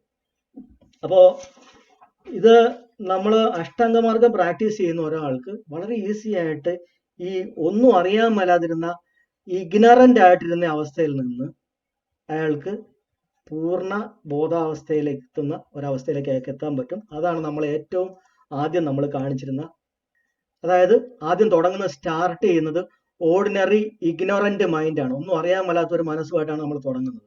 നമ്മൾ ഓരോരോ പടിപടിയായിട്ട് നമ്മളത് മുമ്പോട്ട് പ്രൊസീഡ് ചെയ്തു പോകും. ഫൈനൽ ഗോള് സമ്യക്കായ ഉൾക്കാഴ്ച, അരഹന്ത്, അഹം എന്ന് പറയുന്ന തോന്നലില്ലാത്ത Arahant, inner peace, fully conscious, fully present. അയാൾ ഒരിക്കലും ആബ്സെന്റ് മൈൻഡഡ് ആവുന്നില്ല. കാരണം അയാളുടെ മനസ്സിനെ വലിച്ചുകൊണ്ട് പോകാനായിട്ട് പ്രത്യേകിച്ച് ഒന്നുമില്ല. വൈസ് മൈൻഡ് ആവുക. അയാളെ മനസ്സിലായി ഞാൻ എന്ന് പറയുന്ന പ്രതിഭാസം എന്താണ്? 5 കണ്ണങ്ങളുടെ കോമ്പിനേഷൻ മാത്രമാണ്. ആ 5 കണ്ണങ്ങളും മാറിക്കൊണ്ടിരിക്കുകയാണ്. ഇത് കൃത്യമായിട്ട് മനസ്സിലാക്കി. മനസ്സ് എങ്ങനെയാണ് വർക്ക് ചെയ്യുന്നത്, ശരീരം എങ്ങനെയാണെന്ന് വർക്ക് ചെയ്യുന്നത്, ഉള്ളിലേക്ക് കയറി നമ്മൾ നോക്കുകയാണ്, മനസ്സിലാക്കുക. അപ്പൊ ഇതാണ് ഈ അഷ്ടാംഗ മാർഗത്തിന്റെ ഒരു പൂർണ്ണ പിക്ചർ. അപ്പൊ ഇതിനകത്ത് ഈ ജന്മം എടുക്കുക എന്ന് പറയുന്ന ഒരു പോയിന്റ് എന്താണെന്നുള്ളത് ഞാൻ കൃത്യമായിട്ട് പറഞ്ഞു. അതായത് ഓരോ മൊമെന്റിലും നമ്മൾ ഒരു വ്യക്തി എന്നുള്ള രീതിയിൽ നമ്മുടെ ശരീരത്തിൽ ഓരോ വൈബ്രേഷൻസ് ഉണ്ടാകുന്നു, നമ്മൾ മാറുന്നു, മനസ്സും മാറുന്നു, ശരീരവും മാറുമ്പോൾ നമ്മൾ ഓരോ വ്യക്തിയായിട്ട് മാറുക. നമ്മൾ അതുമായിട്ട് ചെന്ന് ചേരുമ്പോഴാണ് ഈ പ്രശ്നം ഉണ്ടാകുന്നത്. അതേസമയം മാറിക്കൊണ്ടിരിക്കുന്ന നമ്മുടെ ശരീരത്തിന്റെ ആ വൈബ്രേഷൻസ് നമ്മൾ നോക്കിക്കൊണ്ടിരിക്കുകയാണെങ്കിൽ, നമ്മൾ ഇതിൽ നിന്ന് മുക്തനാവുകയാണെങ്കിൽ, നമ്മൾ ബോധാവസ്ഥയിലിരിക്കുകയും മനസ്സും ശരീരവും ഇങ്ങനെ മാറിക്കൊണ്ടിരിക്കുകയും ചെയ്യും. അപ്പോ മനസ്സിന്റെ തലത്തിൽ നിന്നും ശരീരത്തിന്റെ തലത്തിൽ നിന്നും നമ്മൾ ട്രാൻസെൻഡ് ചെയ്ത് മറ്റൊരു ഹയർ കോൺഷ്യസ്നെസ്, അതായത് ഒരു കുറച്ചുകൂടി ഉന്നതമായ ഒരു ബോധാവസ്ഥയിലേക്ക് നമ്മൾ മാറും. അതാണ് ഈ ഹയർ കോൺഷ്യസ്നെസ് എന്ന് പറയുന്നത്. ഇപ്പൊ നമ്മളൊക്കെ ഉള്ള ലിവിങ് കോൺഷ്യസ്നെസ്സിനകത്താണ്. അതിനകത്ത് ബൗദ്ധരാവുന്നവർ ഹയർ കോൺഷ്യസ്നെസ്സിലേക്ക് മാറും. മനസ്സിന്റെയും ശരീരത്തിന്റെയും മാറ്റങ്ങൾ അവരെ ബാധിക്കില്ല. അപ്പൊ ആ ഒരു അവസ്ഥയിലേക്ക് ആണ് പോകുമ്പോഴാണ് നമ്മൾ ഈ ജന്മം എടുക്കുന്ന പരിപാടി നിർത്തുക എന്ന് പറയുന്നത്. ഇത് വളരെ ഇമ്പോർട്ടൻ്റ് ആയിട്ടൊരു പോയിന്റ് ആണ്. എങ്ങനെയാണ് ബുദ്ധമതത്തെ മഹായാനക്കാര് തകർത്തത് എന്ന്, അല്ലെങ്കിൽ ബുദ്ധന്റെ ശാസനങ്ങളെ തകർത്തത് എന്ന് പഠിക്കാൻ നേരത്ത് ഈ ഒരു പോയിന്റ് വളരെ ഇമ്പോർട്ടൻ്റ് ആണ്. ബുദ്ധൻ ഉദ്ദേശിച്ച ജന്മം എന്ന് പറയുന്നതിന്റെ അർത്ഥം ഇതാണ്. അല്ലാതെ ഒരു ജന്മത്തിൽ പട്ടി, പിന്നെ പൂച്ച, പിന്നെ ആട്, പിന്നെ കഴുത, പിന്നെ കോഴി, പിന്നെ മനുഷ്യൻ, അതല്ല ബുദ്ധൻ പറഞ്ഞ ജന്മം. ബുദ്ധൻ ഈ പറയുന്ന ബോധോദയം കിട്ടിക്കഴിഞ്ഞ് തിരിച്ചു വരുമ്പോൾ തന്നെ അദ്ദേഹം പറയുന്നത് അനേക ജാതി സംസാര സന്താവിസം അനിമിസം എന്ന് പറയുന്നുണ്ട്. അതായത് ഞാൻ ഇത്രയും നാളും ജന്മം എടുത്തുകൊണ്ടിരിക്കുകയായിരുന്നു, അത് ഞാൻ സ്റ്റോപ്പ് ചെയ്തു. അതിന്റെ അർത്ഥം മഹായാന പഠിപ്പിച്ചതോ അല്ലെങ്കിൽ മറ്റ് ബൗദ്ധരാന്ന് പറഞ്ഞ് ഇപ്പൊ പറയുന്ന പലരും ടിബറ്റൻ ബുദ്ധിസം ഒക്കെ പഠിപ്പിക്കുന്ന അർത്ഥം ടോട്ടലി റോങ് ആണ്. ഇതല്ല ബുദ്ധൻ പറഞ്ഞത്. ജാതകഥകൾക്കകത്ത് പറയുന്ന കാര്യങ്ങളും റോങ് ആണ്. അങ്ങനെ അല്ല ബുദ്ധൻ ഉദ്ദേശിച്ചിരിക്കുന്നത്. അപ്പൊ അത് നമ്മൾ ഇനി വരുന്ന കുറച്ച് ടോപ്പിക്കുകളിൽ, നമ്മളെ കുറച്ച് കാര്യങ്ങളിൽ എങ്ങനെയൊക്കെയാണ് ആശയപരമായിട്ട് ബുദ്ധന്റെ ഈ പറയുന്ന അഷ്ടാംഗ മാർഗത്തെയും ധമ്മത്തെ ഇന്ത്യയിൽ ആസൂത്രിതമായി നശിപ്പിച്ചത് എന്ന് പറയുന്ന പോയിന്റിൽ ഞാൻ ഈ ഒരു ജന്മത്തിന്റെ പോയിന്റ് രണ്ടാമതൊന്നും കൂടെ അന്ന് പറയും. അന്ന് പറയുമ്പോൾ നിങ്ങൾക്ക് ഒന്നുകൂടെ വ്യക്തമാകാൻ വേണ്ടിയിട്ടാണ് ഞാൻ ഇത് മുഴുവൻ പഠിപ്പിച്ചത്. കാരണം നമുക്ക് ആ ഒരു കാര്യവും വളരെ വ്യക്തമായിട്ട് മനസ്സിലാക്കേണ്ടതുണ്ട്. എങ്ങനെയാണ് ഇന്ത്യയിൽ ബുദ്ധമതം നശിപ്പിക്കപ്പെട്ടത്? അത് ഭൗതികമായിട്ട് അതിന്റെ വികാരങ്ങളോ അതിന്റെ സ്ഥാപനങ്ങളോ നശിപ്പിച്ചതുകൊണ്ട് മാത്രമല്ല, ആശയങ്ങളെ കൂടി നശിപ്പിച്ചിട്ടുണ്ട്. അതെങ്ങനെയാണെന്ന് മനസ്സിലാക്കണമെന്നുണ്ടെങ്കിൽ ഈ ജന്മം എന്ന് പറയുന്ന ഈ ഒരു സംഗതിയെ പറ്റി നമ്മൾ കൃത്യമായിട്ട് മനസ്സിലാക്കിയിരിക്കണം. ഇപ്പോഴും പലരും ബൗദ്ധ ഭിക്ഷുക്കൾക്ക് പോലും ആ കാര്യത്തിൽ ക്ലാരിറ്റി ഇല്ല. അപ്പൊ അത് നമ്മൾ കൃത്യമായിട്ട് മനസ്സിലാക്കിയിരിക്കണം എന്നുള്ളത് കൊണ്ടാണ് ഞാനത് ഇന്ന് കൃത്യമായിട്ട് എടുത്തു പറഞ്ഞത്. അപ്പൊ ഇന്നത്തെ ക്ലാസ് ഏറെക്കുറെ നമ്മളിവിടെ അവസാനിപ്പിക്കുകയാണ്. അഷ്ടാംഗമാർഗത്തെ പറ്റിയുള്ള ആ ഒരു ഭാഗം ഏറെക്കുറെ തീർന്നു എന്ന് പറയാം. ഇനി നമുക്ക് പ്രാക്ടീസ് ചെയ്യുന്ന സെഷനിൽ വരുമ്പോൾ നമുക്ക് ഈ ഓരോ കാര്യങ്ങൾ ചെയ്യുമ്പോൾ ഒന്നും കൂടെ ഞാനിത് ഓരോന്നും എടുത്തെടുത്ത് അന്ന് എക്സ്പ്ലെയിൻ ചെയ്യാം. അപ്പോൾ നിങ്ങൾക്ക് ഒന്നും കൂടെ ക്ലിയർ ആവും. അപ്പൊ അന്ന് ഞാനിപ്പോൾ ഈ പറഞ്ഞ കുറെ കാര്യങ്ങൾ സ്വയം ചെയ്തു നോക്കുമ്പോൾ ഒന്നും കൂടെ വ്യക്തമായിട്ട് മനസ്സിലാവും. അതിനുശേഷം നമുക്ക് പിന്നീട് നമ്മുടെ ചരിത്രത്തെ പറ്റി കൂടെ പോവാം. എങ്ങനെയാണ് ബുദ്ധമതം നശിപ്പിക്കപ്പെട്ടെന്നുള്ളതിന്റെ ചരിത്രത്തെ പറ്റി പറയാം. അപ്പൊ ഇതാണ് ഇന്നത്തെ ക്ലാസ്സിനകത്ത് എനിക്ക് പറയാനുള്ളത്. ഇനി ആർക്കെങ്കിലും എന്തെങ്കിലും ഡൗട്ടുകൾ ഉണ്ടെങ്കിൽ ചോദിക്കാം.